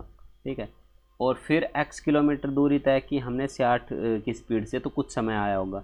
x किलोमीटर दूरी तय की हमने 4 किलोमीटर प्रति घंटा का समय था, कुछ समय आएगा। तीनों समय को जोड़कर हमारे पास कितना समय आया, 38 मिनट आई। मिनट को घंटे में बदलेंगे तो ये हमारे पास पूरा डिजाइन जो क्वेश्चन में बोल रखा है ना, ये तो ये चीज़ बोल रखी है। अब इसको सोल्व करना है, एक्स की वैल्यू निकालनी है। ठीक है, 1 2 3 बार एक्स है, तो हमें 3 बार ही लेना पड़ेगा आंसर में। 3x की वैल्यू निकालनी, याद रखना लास्ट में 3x, 3 को जोड़ के निकालना है। ठीक है, एलसीएम ले लेंगे हम 60, एलसीएम ले लेंगे हम 60, तो 20 या 60, तो यहाँ 3x आ जाएगा, प्लस में 1x आ जाएगा, प्लस में 12x आ जाएगा। ठीक है, 12 5 60 है ना 15 चौकी 60 होता है, 15 चौकी 60 होता है, मतलब इसको भाग देंगे 15 आ जाएगा। ठीक है, और इधर आ जाएगा 38 बटे 60, तो 38 बटे 60 है, वो 60 से 60 कट जाएगा। ठीक है, यहाँ 3x है, ये देखो ये 3x है, ये 1x है, ये 15x है। 3 और 1 4, 4 और 15 19x, मतलब टोटल हो जाएगा 19x बराबर 38। ठीक है, 19x बराबर 38, तो यहाँ पर देखो 19x है और इस साइड है 38। ठीक है, तो x की वैल्यू कितनी आ जाएगी भाई, 19 जो है इसके नीचे चला जाएगा और इसके नीचे जाके इसको देगा काट, तो ये कितने पे काट देगा, 2 पे काट देगा। तो 1 की वैल्यू कितनी आएगी, x की वैल्यू कितनी आ गई, 2 आ गई। तो 1 बार 2 बार 3 बार, तो मतलब 3 बार करना है इसको। 2 2 दूनी 4, 2 3 6 किलोमीटर की दूरी थी वो। ठीक है, 6 किलोमीटर की दूरी निकलवानी। तय की गई कुल दूरी कितनी थी, 6 किलोमीटर। ठीक है, भूल मत जाना, इसको याद रखना। कई बार ऐसे होता है कि ये 1 2 दे दे, ये ना दे रखो, ये ही दे रखो, तो हमें 2 ही एक्स लेने, बस तीसरा कोई मतलब नहीं है। 2 बार मतलब 4 किलोमीटर की दूरी तय करता फिर वो, है ना। मतलब क्वेश्चन अलग होता है, बात कुछ और होती, पर ये है कि 2 बार ही लेना पड़ता। ठीक है, पाइप ए एक टंकी को 40 मिनट में भर देता है। ठीक है, और पाइप बी है वो 60 मिनट में खाली कर देता है। ए और बी द्वारा एक साथ टैंक को भरने में कुल समय कितना लगेगा। देखो कुछ भी नहीं है, इस आंसर में बोल रहा है कि ए है वो 40 मिनट में इसको भर देता है। ठीक है, ए है वो 40 मिनट में भर देता है, लिखा सही नहीं गया। ए है वो 40 मिनट में इसको भर देता है, बी है वो 60 मिनट में खाली कर देता है। तो खाली कर देता है, इसके टाट पे नेगेटिव का निशान लगा देते हैं। ठीक है, अब इसका ले लेते हैं इन दोनों का एलसीएम। डिज़ाइन ऐसा ही तैयार होना चाहिए। एलसीएम कितना आ जाएगा इनका, 120 एलसीएम आएगा। ठीक है, 4 तिया 12 और 6 दूनी 12। ठीक है, मतलब कि 4 को इससे भाग करेंगे तो 3 पे कटेगा, और 60 को इससे भाग करेंगे तो 2 पे कटेगा। मतलब ये तो 1 मिनट में 3 भरता है, जब भी 40 मिनट में जाके इतनी भर देगा। ठीक है, ये 1 मिनट में 2 खाली करता है, या 1 मिनट में 2 रोटी खाता है, या 2 बाल्टी निकालता है, तो 60 मिनट में कितनी बाल्टी निकाल देगा, 120 बाल्टी निकाल देगा। मतलब आगे समझ में। ठीक है, इतनी बात है, मतलब ये 3 घालता है, ये 2 निकालता है, इतनी बात समझ में आ रहा है। अब बोल रहा है कि एक साथ दोनों को चलाना है, और टंकी कितनी की है, जो एलसीएम आता है ना उसको टंकी बोलते हैं। 120 लीटर की एक टंकी है। ठीक है, 120 कुछ भी होती है, 120 बाल्टी है उसमें, उस टंकी में। अब देखो ये दोनों एक साथ काम करेंगे, मान लो ए और बी प्लस में काम करेंगे, ए प्लस में बी मिलकर काम करेंगे, तो ए तो घाल लेगा 2 बाल्टी ना, 3 बाल्टी घाल लेगा, ये 2 निकाल देगा। तो टोटल बाल्टी कितनी घली, टोटल बाल्टी कितनी घली उस टंकी में, एक ही बाल्टी घली ना 1 मिनट में, 1 मिनट में एक ही बाल्टी घली ना। तो 120 बाल्टी निकालने के लिए कितनी मिनट लग जाएंगी, इसको ए 1 से भाग देंगे तो कितनी मिनट लग जाएंगे, 120 मिनट ही लग जाएंगे इसको। ठीक है भाई, 1 मिनट में एक ही बाल्टी घाल पा रहे हैं, क्योंकि ये 3 घाल रहा है, ये 2 निकाल दे रहा है, तो टोटल तो एक ही घली ना। तो 1 मिनट में एक बाल्टी घली, तो 120 बाल्टी घालने में कितनी मिनट लगेंगी, 120 मिनट। खत्म आंसर। सुमित रोहित की तुलना में 5 गुना अधिक दक्ष है। देखो यहाँ पर बहुत ही काम की बात लिख रही, 5 गुना अधिक दक्ष है, ये वैल्यू बहुत ज़्यादा है। 5 गुना अधिक नहीं होता है, 5 गुना दक्ष है और 5 गुना अधिक दक्ष है, इसमें बहुत बड़ा डिफरेंस आ जाता है, तुम्हें पता हो तो। ठीक है, यहाँ पर है सुमित, सुमित मतलब मैं, ठीक है, और यहाँ पर है रोहित, रोहित मतलब कोई और बंदा हो सकता है। ये बोल रहा है जो सुमित है वो रोहित से 5 गुना दक्ष है, मतलब कि इधर एफिशिएंसी लिखते हैं ये 1 है, तो ये बोलता कि 5 गुना दक्ष है, तो मैं यहाँ लिख देता 5, एस के इस साइड में लिख देता क्या, 5 लिख देता। ठीक है, लेकिन ये कह रहा है 5 गुना अधिक दक्ष है, मतलब कि ये 6 दक्ष है। ठीक है, ये कितना दक्ष है, ये 6 दक्ष है। अरे कहाँ गई पेंसिल यार, ये 6 दक्ष है। ठीक है, ये 6 दक्ष है और ये 1 दक्ष है। आर कितना दक्ष है, 1 दक्ष है, और ये इससे 5 अधिक है, 5 गुना अधिक दक्ष है, मतलब ये 6 दक्ष है। ठीक है, इतना समय मतलब इतना हो गया। इस साइड हम क्या लिखते हैं, इस साइड हम लिखते हैं ये दक्ष मतलब होता है एफिशिएंसी, काम करने की क्षमता, उसको बोलते हैं दक्ष। और इस साइड ये होता है उल्टा, मतलब ये जो समय लेते हैं वो उल्टा लेते हैं, ये 1 समय लेगा तो ये 6 लेगा। ठीक है, मान लो भाई ये मैं कैसे बता रहा हूँ, देखो हमने पिछला क्वेश्चन भी किया था, पिछला क्वेश्चन देखा हो आपने। देखो ये तेज काम कर रहा है तो कम समय ले रहा है, और ये धीरे काम कर रहा है तो ज़्यादा समय ले रहा है। इसी प्रकार ये धीरे काम कर रहा है तो ज़्यादा समय लेगा, और ये तेज काम कर रहा है तो कम समय लेगा। तो इनका अप्रोक्स होता है, उल्टा होता है। ठीक है, यदि हम इनका अनुपात निकालेंगे ना, इनका अनुपात निकालेंगे, देखो 40 को 60 को काटेंगे तो ये 2 पे कटेगा, 20 दूनी 60 और 20 दिया ना, 20 दूनी 40 और 20 दिया 60। ठीक है, यहाँ 3 आएगा, यहाँ 2 आएगा। देखो ये 3 है तो यहाँ 3 आ रहा है, ये 2 है तो यहाँ 2 आ रहा है। आगे कुछ समझ में आया? ऐसे ही यहाँ पर है खेल। ये हम एफिशिएंसी हमने ले लिया अप्रोक्स में, ये है काम करने का दिन। ठीक है, दिन। ठीक है, मेरा पेन बंद हो गया चलना यार, मैं अभी करूँगा उसको ठीक। ठीक है, ये है, ये 1 दिन में 6 काम करता है, ये 6 दिन में एक एक करके 6 काम करता है। ठीक है, ये 1 दिन में 1 काम करता है, इसलिए इसको 6 दिन लग रहे हैं वो काम करने में। ये हो गया काम। ठीक है, यह क्या बोल रहा है, रोहित की तुलना में 40 दिन कम में काम पूरा कर लेता है, मतलब इनके बीच का अंतर कितना है, 5। ठीक है, और 5 की वैल्यू कितनी है, 40 के बराबर। ठीक है, 40 के बराबर है, 5 की वैल्यू 40 के बराबर है, तो 1 की वैल्यू कितने के बराबर आएगी, 8 के बराबर। भाई 8 पंच 40 होता है ना, तो इसका मतलब कि ये क्या है, इसको 8 से मल्टीप्लाई करेंगे तो ये तो 8 दिन लेता है वो काम करने में, तो ये कितना लेता है, 8 से 48 दिन लेता है एक काम करने में। ठीक है, तभी तो देख 8 को 6 से मल्टीप्लाई करेंगे तो 8 से 48 काम करेगा। यहाँ पर 48 को 1 से मल्टीप्लाई करेंगे तो 48 काम बनेगा, मतलब ये 1 दिन में 1 काम करता है, इसको 48 दिन लगते हैं।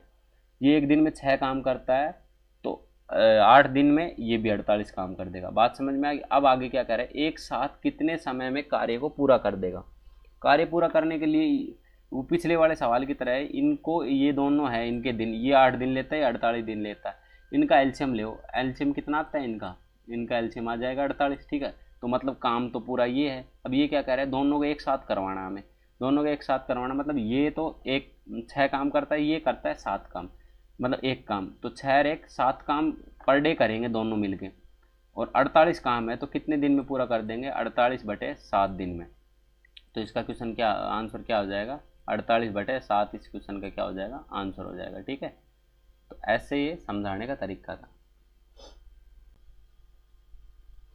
चलिए, तो नेक्स्ट क्वेश्चन क्या कह रहा है कि 2 संख्याओं के लघुत्तम समापवर्तक और महत्तम समापवर्तक इतने और इतने हैं, तो संख्याओं के बीच का अंतर क्या होगा। ठीक है, तो आप सभी को पता होगा कि महत्तम समापवर्तक क्या होता है। महत्तम समापवर्तक होता है कि वो दोनों संख्याओं का कोफिशिएंट, ठीक है, मान लो एक ए है एक है बी, और उनके बीच में महत्तम, ठीक है, उनका महत्तम बराबर क्या होता है, लघुत्तम क्या होता है, 585 इसके बराबर होता है। ठीक है, इसको 13 को 585 काटेंगे, ये कट जाएगा 45 पे। a इंटू बी, मतलब ये है कोफिशिएंट, ये कितने आ गए 45 आ गए, मतलब कि a और b का गुणा है वो 45 है। तो ऐसे टुकड़े कर लेते हैं जो आपस में कटते ना हो। 5 और 9 को जब हम कोफिशिएंट को वो करेंगे तो a को मान लेते हैं 5 और b को मान लेते हैं 9। तो एक ऐसे कोफिशिएंट है जो आपस में कटते नहीं है और इनका गुणा करें तो 45 आता है। ठीक है, और उस संख्या बनाने के लिए क्या करते थे, महत्तम समापवर्तक होता है, उस कोफिशिएंट में से भी एक ऐसी संख्या जो आपस में नहीं कटती हो। ठीक है, तो 5 को इस 13 से मल्टीप्लाई कर लेते हैं, तो 13 13 3 13 चौक 52, 13 पूरा 65, ये आ गया 65। यहाँ 13 से करेंगे तो 13 निम्न में कितना होगा, 9 के 27 का 7, 2 9 और 2 11, 117। ठीक है, 65 और 117 को जब घटाएंगे हम तो कितना बचेगा भाई, 35, ये 35 और 17 कितना होता है, 35 और 17 2 पर 1, ठीक है 4 52। इस क्वेश्चन का क्या हो जाएगा, आंसर हो जाएगा। ठीक है, इस क्वेश्चन का क्या आंसर हो जाएगा, 52। नहीं समझ में आया तो मैं दोबारा बता देता हूँ। देखो कभी भी कोई संख्या होती है, देखो एक नया पेज ले देता हूँ मैं। ठीक है, कभी भी कोई संख्या होती है, कोई भी संख्या मान लेना आप। ठीक है, कोई भी संख्या होती है, वो जैसे मान लो a कोई संख्या है। ठीक है, a कोई संख्या है, उसके साथ महत्तम समापवर्तक का गुणा कर देते हैं ना हम। महत्तम समापवर्तक हमारे पास 13 है तो वो कोई संख्या बन जाती है पूरी की पूरी। ठीक है, b कोई संख्या है, उसके साथ में महत्तम समापवर्तक का गुणा कर देते हैं, 13 का गुणा कर देते हैं, ये कोई संख्या बन जाती है। लेकिन हाँ बन जाते हैं। ठीक है, तो महत्तम क्या होता है, इस संख्या में से और इस संख्या में से जो कॉमन होता है ना, उसको तो बोलते हैं महत्तम समापवर्तक। ठीक है, महत्तम समापवर्तक कितना आ जाएगा, 13 हो जाएगा। ठीक है, और लघुत्तम समापवर्तक क्या होता है, इन चारों अंकों में से सारे एक एक शब्द उठा लेना, मतलब कि एक तो ए उठा लेना। ठीक है, एक बी को उठा लेना, और एक इसमें से 13 कॉमन है इसमें से, तो 13 को भी उठा लेना। उसको क्या बोलते हैं, उसको बोलते हैं लघुत्तम समापवर्तक। कि सबसे बड़ी संख्या तो ये बनेगी और इन सब में कॉमन ये बनेगी। ठीक है, ये 13 इन दोनों को काट सकता है, और ये ऐसी संख्या है जो इन चारों अंकों से कट सकती है। जैसे भाई ये पूरी संख्या है कोई, इसको a से भाग देंगे तो कट जाएगी, a से a कट जाएगा, ये बच जाएगा। b से भाग देंगे तो b से b कट जाएगा, ये बच जाएगा। 13 से भाग देंगे, 13 से 13 कट जाएगा, a भी बच जाएगा।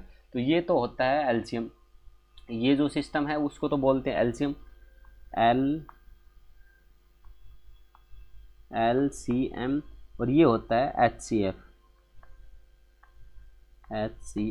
ठीक है, ये होता है HCF नीचे वाला। ठीक है, तो LCM और HCF आपको पता चल गया। मैंने वही किया है, यहाँ LCM के बराबर में इतना रख दिया, a इंटू बी आ गई, इसको 45 बना लिया। अब 45 को ऐसे टुकड़े तोड़ो कि आपस में कटे ना, तो 5 और 9 काट लिया हमने, ये हो गया कोफिशिएंट a इंटू बी। और मैंने क्या बताया था, a को 13 से मल्टीप्लाई करेंगे तो कोई संख्या आ जाएगी, b को 13 से मल्टीप्लाई करेंगे तो कोई संख्या आ जाएगी। तो ऐसे a को 13 से मल्टीप्लाई करा 65 आएगा, b को 13 से मल्टीप्लाई करा 117 आ गया। अब ये दोनों संख्या है, बोल रहा है कि संख्याओं के बीच का अंतर क्या है, कितना है। 17 में से 65 गए, 17 में से 65 गए तो 52 बचते हैं, घटा के देख लेना आप। मैंने थोड़ा टेक्निकल घटाया है। ठीक है, मतलब मन में घटा भाग तो कर ही सकते हो ना आप। क्या कह रहा है कि 14 मजदूर 20 दिन में एक दीवार का निर्माण करते। देखिएगा, काम होता है वो नीचे लिखना है आपको। मजदूर है 14, इंटू में दिन कितने लगा दिए उसने, 20 दिन लगा दिए। कितना काम कराया है इसने, एक दीवार बनाई। जितना भी काम होता है, पैसे कमाना होता है, वो सब नीचे आएंगे। ठीक है, क्वेश्चन बदले पर मेथड नहीं बदलना चाहिए। अब की बार क्या कह रहा है कि 20 मजदूर हैं, बराबर लिखने ना, 20 मजदूर हैं, इसी प्रकार के काम को, इसी प्रकार की 2 दीवारें बनानी। मतलब दीवार कितनी है, 2 है, कितने दिन में बनाएंगे। यहाँ दिन नहीं दिए गए, दिन की जगह हम लिख लेते हैं डी। ठीक है, दिन की जगह क्या लिख लेते हैं, डी लिख लेते हैं। इस 2 से इस 10 को का 10 पे कट जाएगा। ठीक है, 1 0 से इसका 1 0, बराबर से बराबर कट सकता है। देखो ये ऊपर नीचे कट सकता है, और बराबर हो ना तो आमने सामने कट सकता है। ठीक है, आमने सामने कैसे कट सकता है, मान लो ये 10 था, 10 को मैं बराबर के यहाँ भेजता, फिर यहाँ से यहाँ काटता, बात सेम होती ना। अब कितना आ जाएगा, दिन कितना आ जाएगा, 14 दूनी 28, तो 28 इस क्वेश्चन का क्या हो जाएगा, आंसर। ठीक है, बट डी बचा, इस साइड कितना बचा, 14 दूनी 28, बस हो गया काम खत्म। ये क्या है, ये टिक्नोमेट्री का सवाल है, जिसको सॉल्व करने के लिए थोड़ा सा दिमाग की ज़रूरत पड़ेगी, बाकी कुछ भी नहीं है इस सवाल में। ठीक है, मैं एक ट्रायंगल बना के रख लेता हूँ पहले से ही, वैसे बना लेंगे। ठीक है, पेन से। क्या कह रहा है कि theta coat theta minus tan theta बटे टू टेन थीटा बराबर इतना है। ठीक है, इतनी बात बोली गई इसने। ठीक है, तो हम क्या करते हैं, हम करते हैं कि भाई यहाँ लिख लेते हैं कोट थीटा। सवाल मेन ये है, सोल्व करना ये है। ठीक है, ये इसको सोल्व करते हैं पहले तो। Coat theta minus tan theta. ठीक है, कोट थीटा बटे टेन थीटा ये है, और ये है। ठीक है, इसके बटे में है two tan theta. Two tan theta को हम परली साइड भेज देते हैं। ये बटे में है, इस साइड जाएगा तो क्या हो जाएगा, गुणा में हो जाएगा। गुणा में कितना हो जाएगा, गुणा में हो जाएगा 3/4, 3/4। और ये दो टेन थीटा इस साइड लेके जाएगा तो टू टेन थीटा। ठीक है, टू से ये टू कट जाएगा, और ये टू है ना, ये जो नीचे वाला टू है, ये इससे भी दोनों से गुणा हो जाएगा। ठीक है, तो यहाँ क्या बचेगा, two cot theta minus two tan theta is equal to, इस तरफ क्या बचेगा, थ्री टेन थीटा। इतनी बात आपको समझ में आ गई। इस साइड क्या बचेगा, थ्री टेन थीटा। अब देखो, इस साइड टू टेन थीटा, इस साइड थ्री टेन थीटा, इस साइड माइनस है इसके। ठीक है, इस साइड जाके क्या हो जाएगा, ये प्लस हो जाएगा। तो इस साइड क्या बचेगा, टू कोट थीटा बराबर में इस साइड जाके क्या हो जाएगा, पाँच बन जाएगा ना, दो और तीन, पाँच टेन थीटा। ठीक है, पाँच टेन थीटा बन जाएगा। ठीक है, पाँच टेन थीटा बन गया। अब ये पाँच टेन थीटा, ये टेन थीटा इसके नीचे आ जाएगा। ठीक है, अब ये टेन थीटा जो है, ये मैं इसको ऐसे करके लेके आता हूँ। कहाँ भाग रहा है भाई तू। इस सारे सिस्टम को ना, टेन थीटा को मैं क्या करता हूँ, टेन थीटा को उठाना है पूरे को, इस सारे टेन थीटा को मैं उठा के इसके नीचे लिया है। ठीक है, इसके नीचे लिया है, इसके नीचे लिया है। अब ये दो है, ये दो है, ये दो को मैं कहाँ भेज देता हूँ, इसके नीचे भेज देता हूँ। ठीक है, ये दो मैंने इसके नीचे भेज दिया, तो 5/2 बन गया। देखो एक बात या बता देता हूँ, ये टेन थीटा बात बता देता हूँ। ऊपर कोट है, नीचे टेन है। टेन को जब वापस करेंगे ना, 1/10 क्या होता है, कोट होता है, तो इस टेन को ऊपर ले जाएंगे ना, तो कोट की स्क्वायर हो जाएगी। ठीक है, कोट स्क्वायर थीटा व 5/2 आ जाएगा। ठीक है, कोट स्क्वायर थीटा क्या हो जाएगा, 5/2। तो कोट स्क्वायर थीटा बराबर क्या हो जाएगा, 5/2। 5/2 हो गया कोट स्क्वायर थीटा। तो आपको पता चल गया कि कोट स्क्वायर थीटा 5/2 हो गया। अब मैं यहाँ लिख देता हूँ खाली, क्या लिख देता हूँ, स्क्वायर को हटा देता हूँ, इस साइड बच जाएगा खाली। क्या डिजाइन बना दिया यार। ठीक है, ये मैंने थोड़ा सा एक, ये है कोट, इसको थोड़ा नीचे कर देता हूँ। कोट स्क्वायर थीटा है ना, COT कोट स्क्वायर थीटा, इसका थीटा यहीं रहने देते हैं।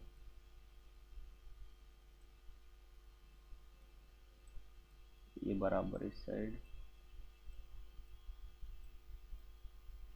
ठीक है, और थोड़ा सा इसको ऊपर कर देता हूँ।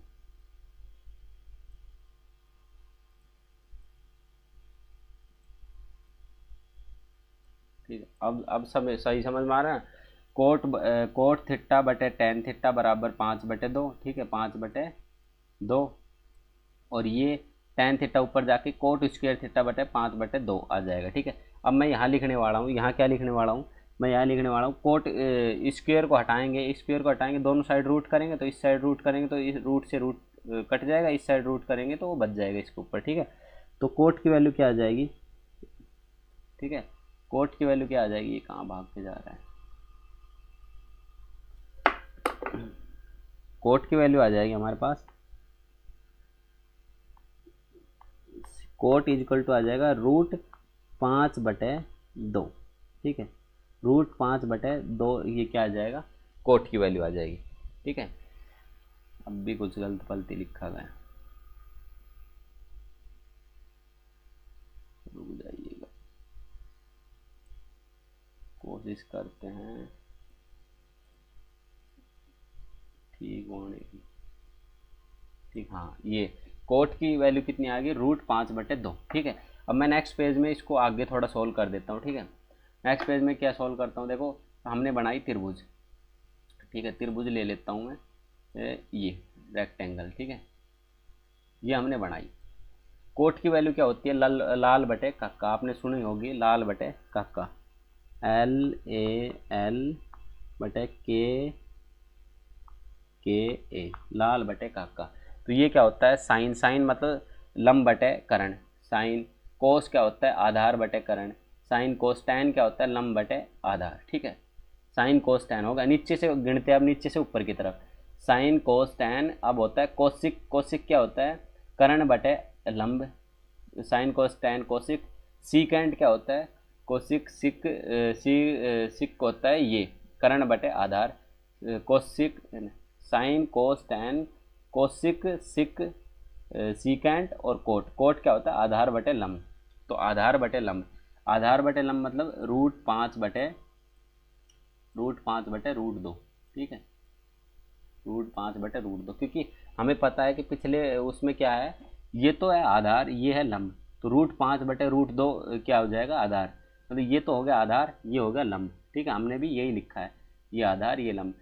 पाइथागोरस प्रमेय लगाएंगे तो क्या होता है कि कर्ण की वैल्यू क्या होती है, इसकी स्क्वायर प्लस में इसकी स्क्वायर क्या होती है, और अंडर द रूट क्या होती है, कोसी या क्या नाम है, कर्ण की वैल्यू। ठीक है, कर्ण कैसे निकालते हैं, कर्ण को हम के मान लेते हैं, के की वैल्यू कैसे निकलती है, अंडर द रूट में आधार की स्क्वायर, ठीक है, प्लस में लंब की स्क्वायर, लंब की स्क्वायर। ठीक है, आधार की स्क्वायर प्लस में लंब की स्क्वायर करेंगे तो हमारे पास क्या निकल के आएगी,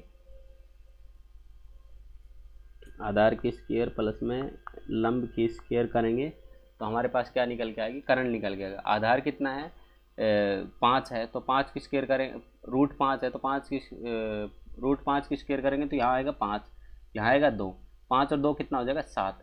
तो 7 के अंडर द रूट लगा देंगे तो यहाँ इसकी वैल्यू कितनी हो जाएगी, 7 रूट में। ठीक है, ये इस सिस्टम से अब पूरा सवाल हमारा सॉल्व हो के आ जाएगा। अब सवाल क्या पूछा गया है, देखो सवाल पूछा गया है कोसिकेंट की स्क्वायर माइनस साइन की स्क्वायर। ठीक है, अब देखो कोसिकेंट कोसिकेंट नहीं है, कोस की स्क्वायर माइनस साइन की। देखो साइन कोस, कोस क्या है, आधार बटे लंब, तो आधार बटे ना, आधार बटे कर्ण, आधार बटे कर्ण मतलब कि √5/√7, √5/√7। और इसकी क्या करनी है, स्क्वायर, कि भाई इसकी स्क्वायर क्यों करनी है, क्योंकि कोस की क्या हो रखी है, स्क्वायर हो रखी है। अब साइन की स्क्वायर माइनस में, ठीक है, माइनस में लिख दिया हमने, माइनस पहले लिख दिया, और माइनस लिख के क्या करना है हमें, साइन की, साइन क्या होता है, लंब बटे कर्ण, लंब बटे कर्ण। तो √2/√7 की स्क्वायर। इतनी बात हमें समझ में आ गई, इतनी बात यदि हमें समझ में आ चुकी तो अब इनकी स्क्वायर कर दे, इसकी स्क्वायर करेंगे 5 की, मतलब इसकी स्क्वायर इसके साथ करेंगे तो 5 ही बचेगा, यहाँ 7 बचेगा। ठीक है, तो 5/7 यहाँ 2/7 ये आ जाएगी, तो 5/7 प्लस ना माइनस में 2/7। ठीक है, 5/7 और 2/7। अब इनको एलसीएम लेंगे तो एलसीएम तो 7 ही आएगा, ऊपर है 5 माइनस में 2।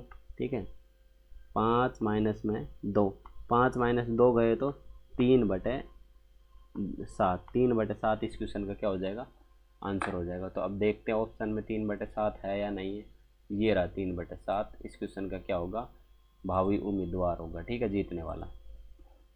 थोड़ा सा कॉम्प्लिकेटेड था, समझने की कोशिश करना, एक बार फिर से देख लेना, समझ में आ जाएगा। ठीक है, क्या कह रहा है क्वेश्चन, यदि एक आयत की लंबाई और चौड़ाई क्रम से इतनी इतनी है तो परिमाप 44 है, तो आयत की लंबाई और चौड़ाई का अनुपात कितना होगा। देखिए एक आयत है हमारे पास, ठीक है, एक आयत है हमारे पास, क्या बोल रहा है कि एक आयत है, ठीक है, एक आयत है, और ये आयत है, उसकी लंबाई कितनी है ना, लंबाई कितनी है, लंबाई दे रखी इसकी 4x प्लस में 3। ओहो क्या लिख दिया मैंने,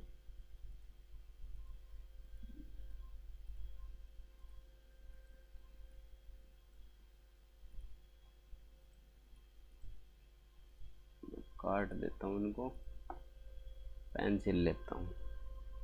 ठीक है, लंबाई कितनी दे रखी है, 4x प्लस में 3। तो 4x प्लस में 3 क्या है, इसकी लंबाई है। तो हम लंबाई को लंबाई की जगह रख देते हैं। ठीक है, लंबाई को किसकी जगह रख देते हैं, लंबाई की जगह रख देते हैं। ठीक है, तो ये लंबाई है, तो लंबाई यही होती है ना, तो हमने इसकी जगह इस लंबाई को रख दिया। ठीक है, आगे समझ में, 4x प्लस में 3।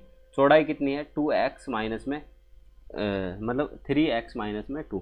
तो 3x, यार ये भूल जाता हूँ बार बार पेंसिल लेने में। ठीक है, कितनी चौड़ाई कितनी है, 3x माइनस में 2, ये है इसकी चौड़ाई। ठीक है, ये है इसकी चौड़ाई, तो चौड़ाई को हम चौड़ाई की जगह रख देते हैं। ठीक है, तो इस साइड इसको छोटा करके रख देते हैं।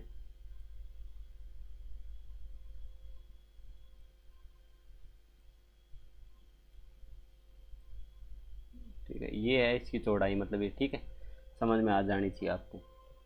ये है इसका परिमाप है 44, मतलब इसको इसको इसको जोड़ेंगे ना तो 44 आएगा। मतलब कि एक तो 3x माइनस 2 इस साइड है और एक इस साइड है, एक 4x प्लस 3 इस साइड है और एक इस साइड है, इन सभी को जोड़ेंगे ना तो 44 आंसर आएगा। तो हमें सीधा सीधा क्या लिखना है, वो बात हमें अब आनी चाहिए समझ में। तो सारी चीज़ दो दो हैं, ये भी भाई 2 बार है, ये भी 2 बार है, तो 2 हम पहले ही बाहर निकाल लेते हैं, 2 हम पहले ही बाहर निकाल लेते हैं। ठीक है, अरे महाराज देखो, 2 हम पहले ही बाहर निकाल लेते हैं। ठीक है, हमने 2 पहले बाहर निकाल लिया। अंदर क्या करते हैं, अंदर इनको जोड़ देते हैं, 4x प्लस में 3 प्लस में 3x माइनस में 2, इनको जोड़ देते हैं। और ये किसके बराबर है, 44 के बराबर है। ठीक है, ये किसके बराबर है, 44 के बराबर है। इतनी बात हमें समझ में आ चुकी है। ठीक है, 2 बाहर रहने दो, ये 4x है, 3x से कितना हो जाएगा, 7x है, और प्लस में 1, क्योंकि 3 में से 2 गया तो 1 बच जाएगा। ठीक है, अब इसको अंदर अंदर मल्टीप्लाई करते हैं तो 14x प्लस में 2 बराबर 44। ठीक है, 14x बराबर, ये 2 माइनस का है उस साइड जाके क्या हो जाए ना, प्लस का है उस साइड जाके क्या हो जाएगा, माइनस का, तो यहाँ क्या बच जाएगा 42। ठीक है, और x की वैल्यू कितनी आ जाएगी, 14 3 42, तो x की वैल्यू आ जाएगी 3। ठीक है, x की वैल्यू कितनी आ जाएगी 3। अब x की वैल्यू 3 आ गई तो हमें क्या बतानी, लंबाई और चौड़ाई का अनुपात बताना है। लंबाई कितनी है हमारे पास, लंबाई है ये, तो 4x इसमें रखेंगे वैल्यू 3, तो 3 चौक 12 प्लस में 3 कितना आ जाएगा, 12 प्लस में 3 15। ठीक है, 12 प्लस में 3 कितना हो जाएगा 15। और चौड़ाई, अब चौड़ाई बतानी, चौड़ाई कितनी है, 3x माइनस में 2, यहाँ 3 है और यहाँ 3 रखेंगे x की वैल्यू, तो 3 3 9, 9 में से 2 गए तो 7 बचेगा, तो ये हमारा 7 आ जाएगा। ठीक है, तो 15 और 7 की इस क्वेश्चन का क्या हो जाएगा आंसर। ठीक है, 15 अनुपात में 7 इस क्वेश्चन का क्या हो जाएगा आंसर। चलिए, 10 भुजाओं वाली सम बहुभुज का प्रत्येक बाही कोण ज्ञात कीजिए। ठीक है, अब 10 भुजा की कोई है इसमें डिजाइन, नहीं है, चलो कोशिश करते बनाने की। एक,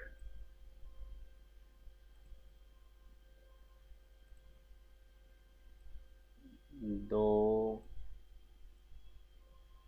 बस भाई आला मन,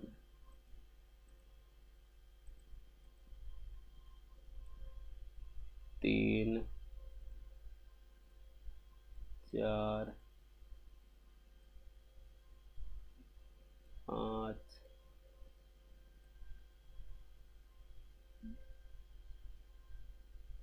6 7 8 9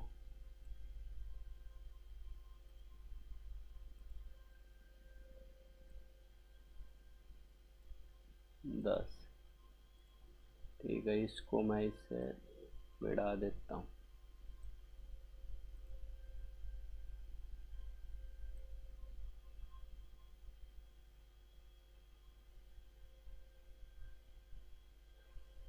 पता नहीं भाई कैसे बनेगा। ठीक है, ये छोड़ो तुम, मैं बताता हूँ आपको बात जो है मेन, कि हमने कोई ऐसा 10 भुजा वाली कोई है आकृति।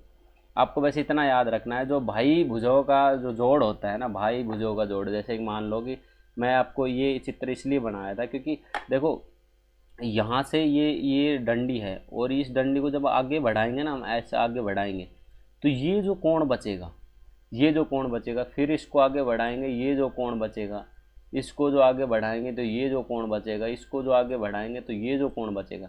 तो ये हमेशा याद रखना कि हमेशा जब इन सबको जोड़ेंगे ना तो वो 360 आएगा। बस मैं इतना कहना चाहता था इस पूरे डिज़ाइन के बाद, कि इनका जोड़ हमेशा 360 आएगा, इससे फालतू नहीं आ सकता ज़िंदगी में भी, याद रखना। तो 10 भुजाओं वाले एक समभुजा का प्रत्येक भाई कोण, प्रत्येक की बात की है, 10 भुजाएं हैं तो इसको 360 को किससे भाग दे देते हैं, 10 से भाग दे देते हैं, तो कितना बचेगा, सिर्फ 36 बचेगा। तो 36 इस क्वेश्चन का क्या होगा, आंसर होगा। अब ये पूछ लेता कि 10 भुजाओं वाले एक समबाहुभुज की प्रत्येक भुजा का भाइये की जगह बोल देता प्रत्येक के अंदर वाला एक कोण बताइए। तो एक अंदर वाला, देखो एक बात सोचो, यहाँ ये है 36 डिग्री का, हमने 36 डिग्री का निकाल लिया ना, ये 36 का निकाल लिया, ये कितने का होगा, एक बात सोच के देखो, सीधी डंडी पे कितना कोण होता है, 180 का।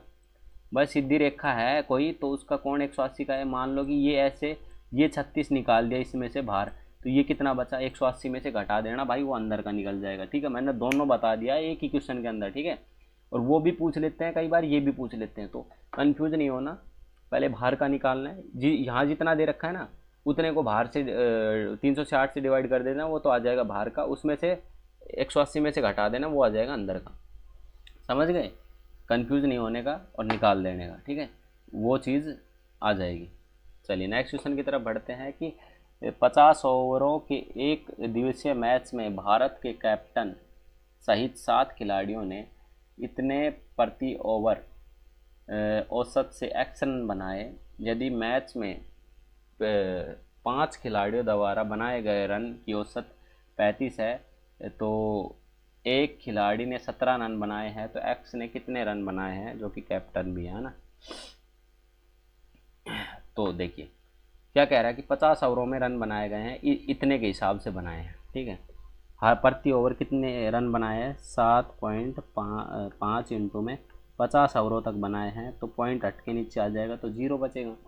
ठीक है, इससे ये कट जाएगा, और 5×5 = 25 का 5 0 2 5 7 35 और 2 37, तो टोटल रन बनाए गए हैं कितने, 375। ठीक है, पूछा क्या गया है, 375 रन बनाए गए, या पूछा क्या गया है इसमें, तो एक्स का मान और कप्तान द्वारा बनाए गए।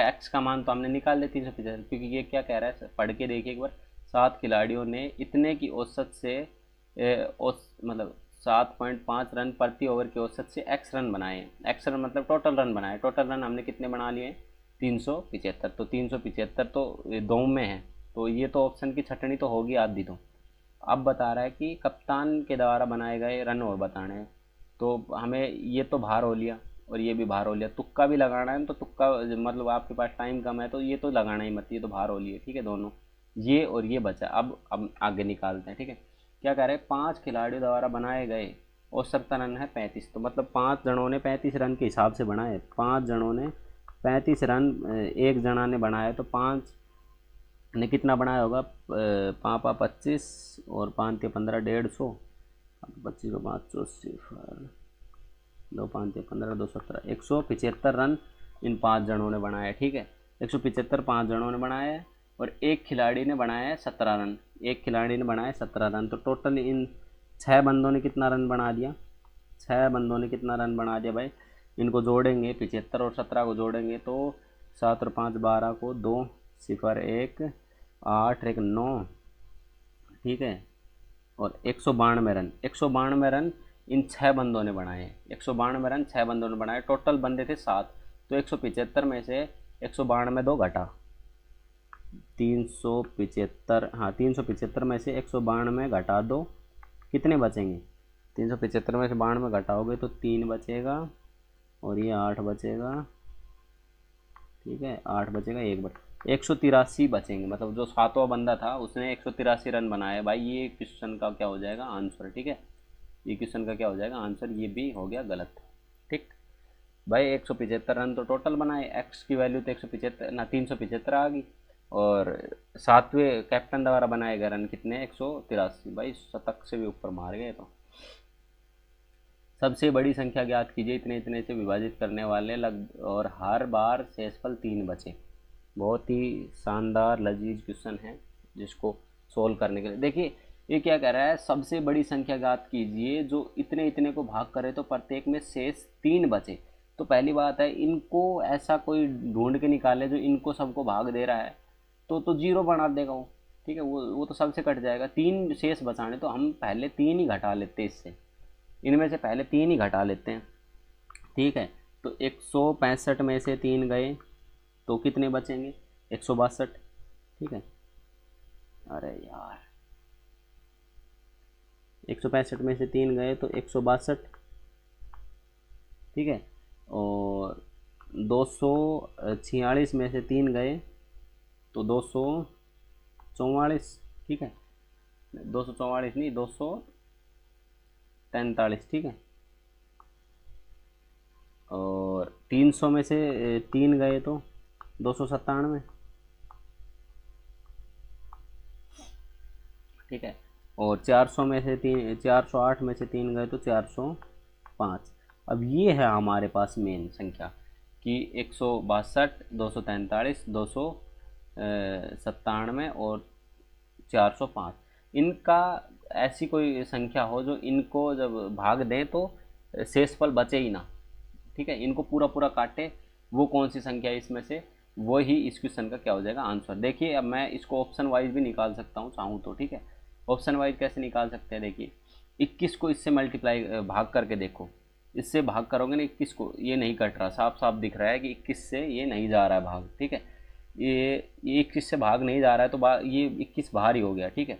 23 को भाग करते हैं, 23 को इससे भाग करेंगे, 23 के पहाड़े में देखो 23 के पहाड़े में आने वाला है ही नहीं, 162 है वो 23 के पहाड़े में नहीं आने वाला। देखो 23 को मैं लिख लेता हूँ, 23 दूनी 46, 23 दिया 9 और 6, ठीक है, ठीक है। और 23 करेंगे तो और 2 1 102, ठीक है। और 23 और करेंगे तो 125, ठीक है। 23 को और करेंगे तो 23 दूनी 46, ठीक है, 48, और फिर से 23 करेंगे तो कितना आएगा 7 और 3 ना 8 और 3 11 1 0 2 11 1 0 1 1 5 5 6 7 171 आ रहा है, ठीक है। मतलब 162 आंसर आया ही नहीं 23 के पहाड़े में भी, तो ये भी बाहर निकल जाएगा, ठीक है। तो ऐसे 27 आएगा जो इन तीनों को भाग कर देगा, बाकी कोई भी नहीं आएगा, ठीक है। तो एक बार करके देख लेना, या दूसरा तरीका भी है, इसको तोड़ लेना, ठीक है। इसको तोड़ोगे तो 27 ही कॉमन बचेगा, कोई कॉमन नहीं बचेगा इसमें से, ठीक है। 27 ही सबका कॉमन आएगा, बाकी कोई भी नहीं आएगा, ठीक है। चलिए, एक बेलनाकार बर्तन, वक्र पृष्ठीय क्षेत्रफल इतना है, यदि बर्तन की ऊंचाई इतनी है 12 सेंटीमीटर है तो बर्तन का आयतन ज्ञात कीजिए। देखिए बेलन दिखा देता हूँ आपको मैं, ठीक है, सिलेंडर, ठीक है, ये है हमारे पास सिलेंडर, ठीक है। वक्र पृष्ठीय क्षेत्रफल का मतलब क्या होता है, वक्र पृष्ठीय क्षेत्रफल का मतलब होता है ये जो बाहर का इसका क्षेत्रफल है ना, मतलब ये पूरा जो बाहर का जो क्षेत्रफल है, ठीक है, ये जो रंगा पड़ा है ना, वो बात कर रहा है, वो वक्र पृष्ठीय क्षेत्रफल कितना है, इतना है, ठीक है। वक्र पृष्ठीय क्षेत्रफल क्या होता है कि ये जो रेडियस होती है ना, मतलब वो क्या बोलते हैं इसको, पैरामीटर को हाइट से मल्टीप्लाई कर देते हैं ना, उसको वक्र पृष्ठीय क्षेत्रफल कहते हैं। मतलब कि वक्र पृष्ठीय क्षेत्रफल का फार्मूला क्या होता है, 2πr इंटू में h इजिकल टू कितना है, दे रखा है 264। यहाँ से हम क्या निकालेंगे, यहाँ से निकालेंगे r, और r निकाल के इसका आयतन निकाल देंगे, ठीक है। तो यहाँ से हमें 2 भी पता है, 22/7 भी पता है, r हमें निकालना है, और h की वैल्यू कितनी दे रखी है, h की वैल्यू दे रखी है 12, तो बराबर नहीं 12 इंटू में 12 बराबर में 264। यहाँ से हम क्या निकाल लेंगे, आर की वैल्यू निकाल लेंगे। ठीक है, अब आर की वैल्यू निकालने के लिए हमें देखो 12 12 दूनी 24, 12 दूनी 24, 22 से गया 22 ख़त्म। ठीक है, ये उस साइड जाएगा तो आर की वैल्यू आएगी 7/2। ठीक है, आर की वैल्यू कितनी आई, 7/2। भाई ये कट गया 22 पे, भाई 12 दूनी 24, 12 दूनी 24, 22 से 22 कट गया। ठीक है, और ये नीचे था, ये तो चल गया ऊपर, और ये ऊपर था, ये चल गया नीचे। तो आर की वैल्यू, ये आर है ना, आर की वैल्यू कितनी आ गई, 7/2। आर की वैल्यू आ गई।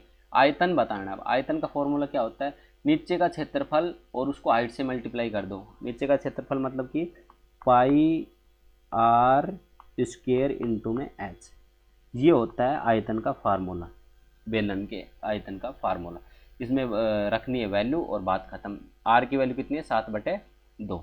तो हम नेक्स्ट पेज ले लेते हैं और आपको ये करके दिखा देते हैं। ठीक है, हमने क्या बताया था, पाई आर स्क्वायर एच, ये क्या है, आयतन का फॉर्मूला। पाई का मतलब होता है 22/7 इंटू आर है 7/2। इसको 2 बार लिखना है क्योंकि स्क्वायर है तो 2 है, और एच कितनी है, 12 हमारे पास। ठीक है, हाइट कितनी दे रखी है, 12 दे रखी है, लिख रखी है 12 सेंटीमीटर। ठीक है, अब इसको हमें काटना है और कुछ भी नहीं बचा। ये कट जाएगा 11 पे, ये कट जाएगा एक बार 7 पे, ये कट जाएगा 6 पे। ठीक है, 6 7 42, 42 को 11 से मल्टीप्लाई करेंगे तो 2 6 4, ये इस क्वेश्चन का क्या हो जाएगा, आंसर। ठीक है, मैंने पहले बताया था 42 को 11 से मल्टीप्लाई मुँह ज़बानी भी किया जा सकता है। ठीक है, और वो कैसे किया है देखो मैं बता देता हूँ। 6 7 42 था ना, 6 और 7 को मल्टीप्लाई किया तो 42 आया था। ठीक है, तो 11 को और 42 को गुणा मुँह ज़बानी कर सकते हैं। पहले को सेम टू सेम लिखिए, इन दोनों को जोड़िए। यदि इनकी सफ़र मतलब नहीं बच रही है तो इनका जोड़ लिख दिए बीच में, और फिर ये 4 का 4 लिख दीजिए। ठीक है, तो 462 इस क्वेश्चन का क्या हो जाएगा, आंसर। चलिए नेक्स्ट क्वेश्चन है हमारे पास, बड़ा ही आसान, आसान तो नहीं कहेंगे लेकिन है क्वेश्चन बहुत ही शानदार। ठीक है, देखता हूँ कोई है क्या। हाँ ये रहा, देखिएगा ये क्वेश्चन है कुछ ऐसे। ठीक है, इसको समझने की कोशिश करना, समझ गए तो बस क्वेश्चन में कुछ नहीं बचा, बाकी सब बाद की बातें। ठीक है, क्या बोल रहा है कि पी क्यू आर, यहाँ मान लेते हैं पी, अरे यार कहाँ भग रहा है तो, यहाँ मान लेते हैं पी है। ठीक है, यहाँ है क्यू और यहाँ है आर। इतनी बात आपको समझ में आ चुकी है। अब क्या बोल रहा है, पी क्यू आर, इसमें एस टी एक क्रम से बीच में डंडी दे रखी है, एस टी की एक बीच में डंडी दे रखी है, ये है एस और ये है टी। ठीक है, एस टी की डंडी दे रखी, क्यू है वो दे रखा है 58 डिग्री के कोण में, क्यू है वो दे रखा है 58 डिग्री के कोण पे, 58 डिग्री है क्यू। ठीक है, बोल रहा है कि एस टी भुजा पी क्यू पर एस है और क्यू आर पे टी है, ये बिंदु बोल दिया। ठीक है, ये बोल रहा है कि एस टी आर ये कितना दे रखा है, ये दे रखा है 120 डिग्री ना 122 डिग्री। ठीक है, 122 डिग्री क्या दे रखा है, एस टी आर दे रखा है। इससे एस टी आर कितना दे रखा है, 122 डिग्री दे रखा है। ये पूरी भुजा है, पूरी भुजा 180 डिग्री की होती है, 180 डिग्री में से 122 घटा तो ये कितना डिग्री का बच गया, 58 डिग्री का बच गया। ठीक है, ये कितने डिग्री का बच गया, 58 डिग्री का। मतलब कि पी टी एस बराबर किसके है, पी क्यू आर के। तो ये बात हमें समझ में आ जानी चाहिए, पी टी एस मतलब डायरेक्टली प्रोपोर्शनल बोलते हैं ना, डायरेक्टली प्रोपोर्शनल है पी क्यू आर के। ठीक है, ये बात हमें समझ में आ गई, इससे हमारा क्वेश्चन सोल्व होगा। ठीक है, अब ये बोल रहा है पी एस मतलब बोल रहा है 14 है। ठीक है, पी टी कितना है 12, पी टी कितना है 12। ठीक है, पी टी 12 है। आर टी ये कितना है, आर टी की लंबाई ज्ञात करनी है। ठीक है, और कोई भुजा दे रखी है, हाँ ये दे रखी है पी क्यू, पी से क्यू तक की भुजा कितनी दे रखी है, 24 दे रखी है। पूरी टोटल भुजा कितनी दे रखी है, 24 दे रखी है। ठीक है, 24 दे रखी है, ये बात हमें समझ में आ चुकी। अब देखो, अब मैं बताता हूँ क्या इसको सोल्व करना है, ये निकालनी है हमें। ठीक है, ये निकालनी है। देखिए ये छोटी वाली त्रिभुज है, ये पी टी एस, इसके नीचे है बड़ी वाली त्रिभुज पी क्यू आर, मतलब पी क्यू आर। तो हमें छोटे से बड़े वाला लेना है। ठीक है, तो हमें लेना है पी एस, ठीक है। पी एस क्या है ये लेना है, तो पी एस यहाँ लिख देते हैं मैं, ठीक है। तो हमने लिख दिया पी एस बटे में, पी एस बटे में, देखो पी एस बटे में पी एस लिखा है, तो इस साइड का पी आर लेना पड़ेगा हमें, बटे में पी आर ले लिया। बराबर में क्या होगा, बराबर में क्या होगा, हम जो इस साइड लेंगे ना वो भी इस साइड लेना, हम ले लेते हैं छोटा वाला पी टी, ठीक है, पी टी ले लेते हैं हम। तो यहाँ क्या लेना पड़ेगा, इसके नीचे यहाँ भी पी क्यू, ठीक है, पी क्यू, ठीक है। अब इनकी वैल्यू रख देते हैं हम, अब इनकी क्या रख देते हैं, वैल्यू रख देते हैं। पी एस की वैल्यू कितनी है, पी एस की वैल्यू है 14, ठीक है। और पी आर की वैल्यू कितनी है, पी आर की वैल्यू कितनी है 12 प्लस में एक्स, ये एक्स यही तो निकालनी है हमें, एक्स मान लेते हैं हम, 12 प्लस में एक्स, तो 14 बटे में 12 प्लस में एक्स। तो पी एस की वैल्यू कितनी है 14 और 12 प्लस में एक्स, ठीक है, इजकल टू 12 प्लस में पी टी, पी टी की वैल्यू कितनी है, पी टी की वैल्यू 12 और पी क्यू की वैल्यू कितनी है, पी क्यू की वैल्यू 24, ठीक है, 12 बटे 24, तो 12 बटे में 24, ठीक है। तो ये कितने पे कट जाएगा, 2 पे कट जाएगा, 12 दूनी 24, और ये 2 इस साइड जाके मल्टीप्लाई हो जाएगा, तो 14 दूनी क्या कर देगा, इसको 28 कर देगा। ये 2 है, इसके साथ 14 दूनी 28 कर देगा, तो हमारे पास क्या निकल के आएगा, 12x प्लस 12 प्लस में x बराबर में 28, ये निकल के आएगा। तो x की वैल्यू कितनी आ जाएगी, 28 में से 12 गए तो 6 और 1 16, ठीक है, 16 इस क्वेश्चन का क्या हो जाएगा, आंसर हो जाएगा, ठीक है। देखो ये है छोटे वाला, ये बड़े वाला, छोटे वाला का जो लेंगे हम बड़े वाले का वही लेना पड़ेगा, ठीक है। छोटे वाले का हमने ये लिया तो बड़े वाले का भी हमने ये लिया नीचे, ठीक है। तो छोटा बटे में बड़ा, छोटा बटे में बड़ा, ठीक है, और इसकी वैल्यू रखेंगे, और तो x की वैल्यू कितनी आ जाएगी 16, तो इस क्वेश्चन का आंसर क्या होगा 16, ठीक है। और अब लास्ट क्वेश्चन बचा है मेरे हिसाब से, या कोई और भी है, नहीं लास्ट क्वेश्चन ही है, ठीक है। इस क्वेश्चन को कैसे सोल्व करना है, देखो इस क्वेश्चन को सोल्व करना है, ये देखो ये है, पहले इसको ब्रैकेट को सोल्व कर लेते हैं पूरे को, इसको बाद में लिखते हैं, ठीक है।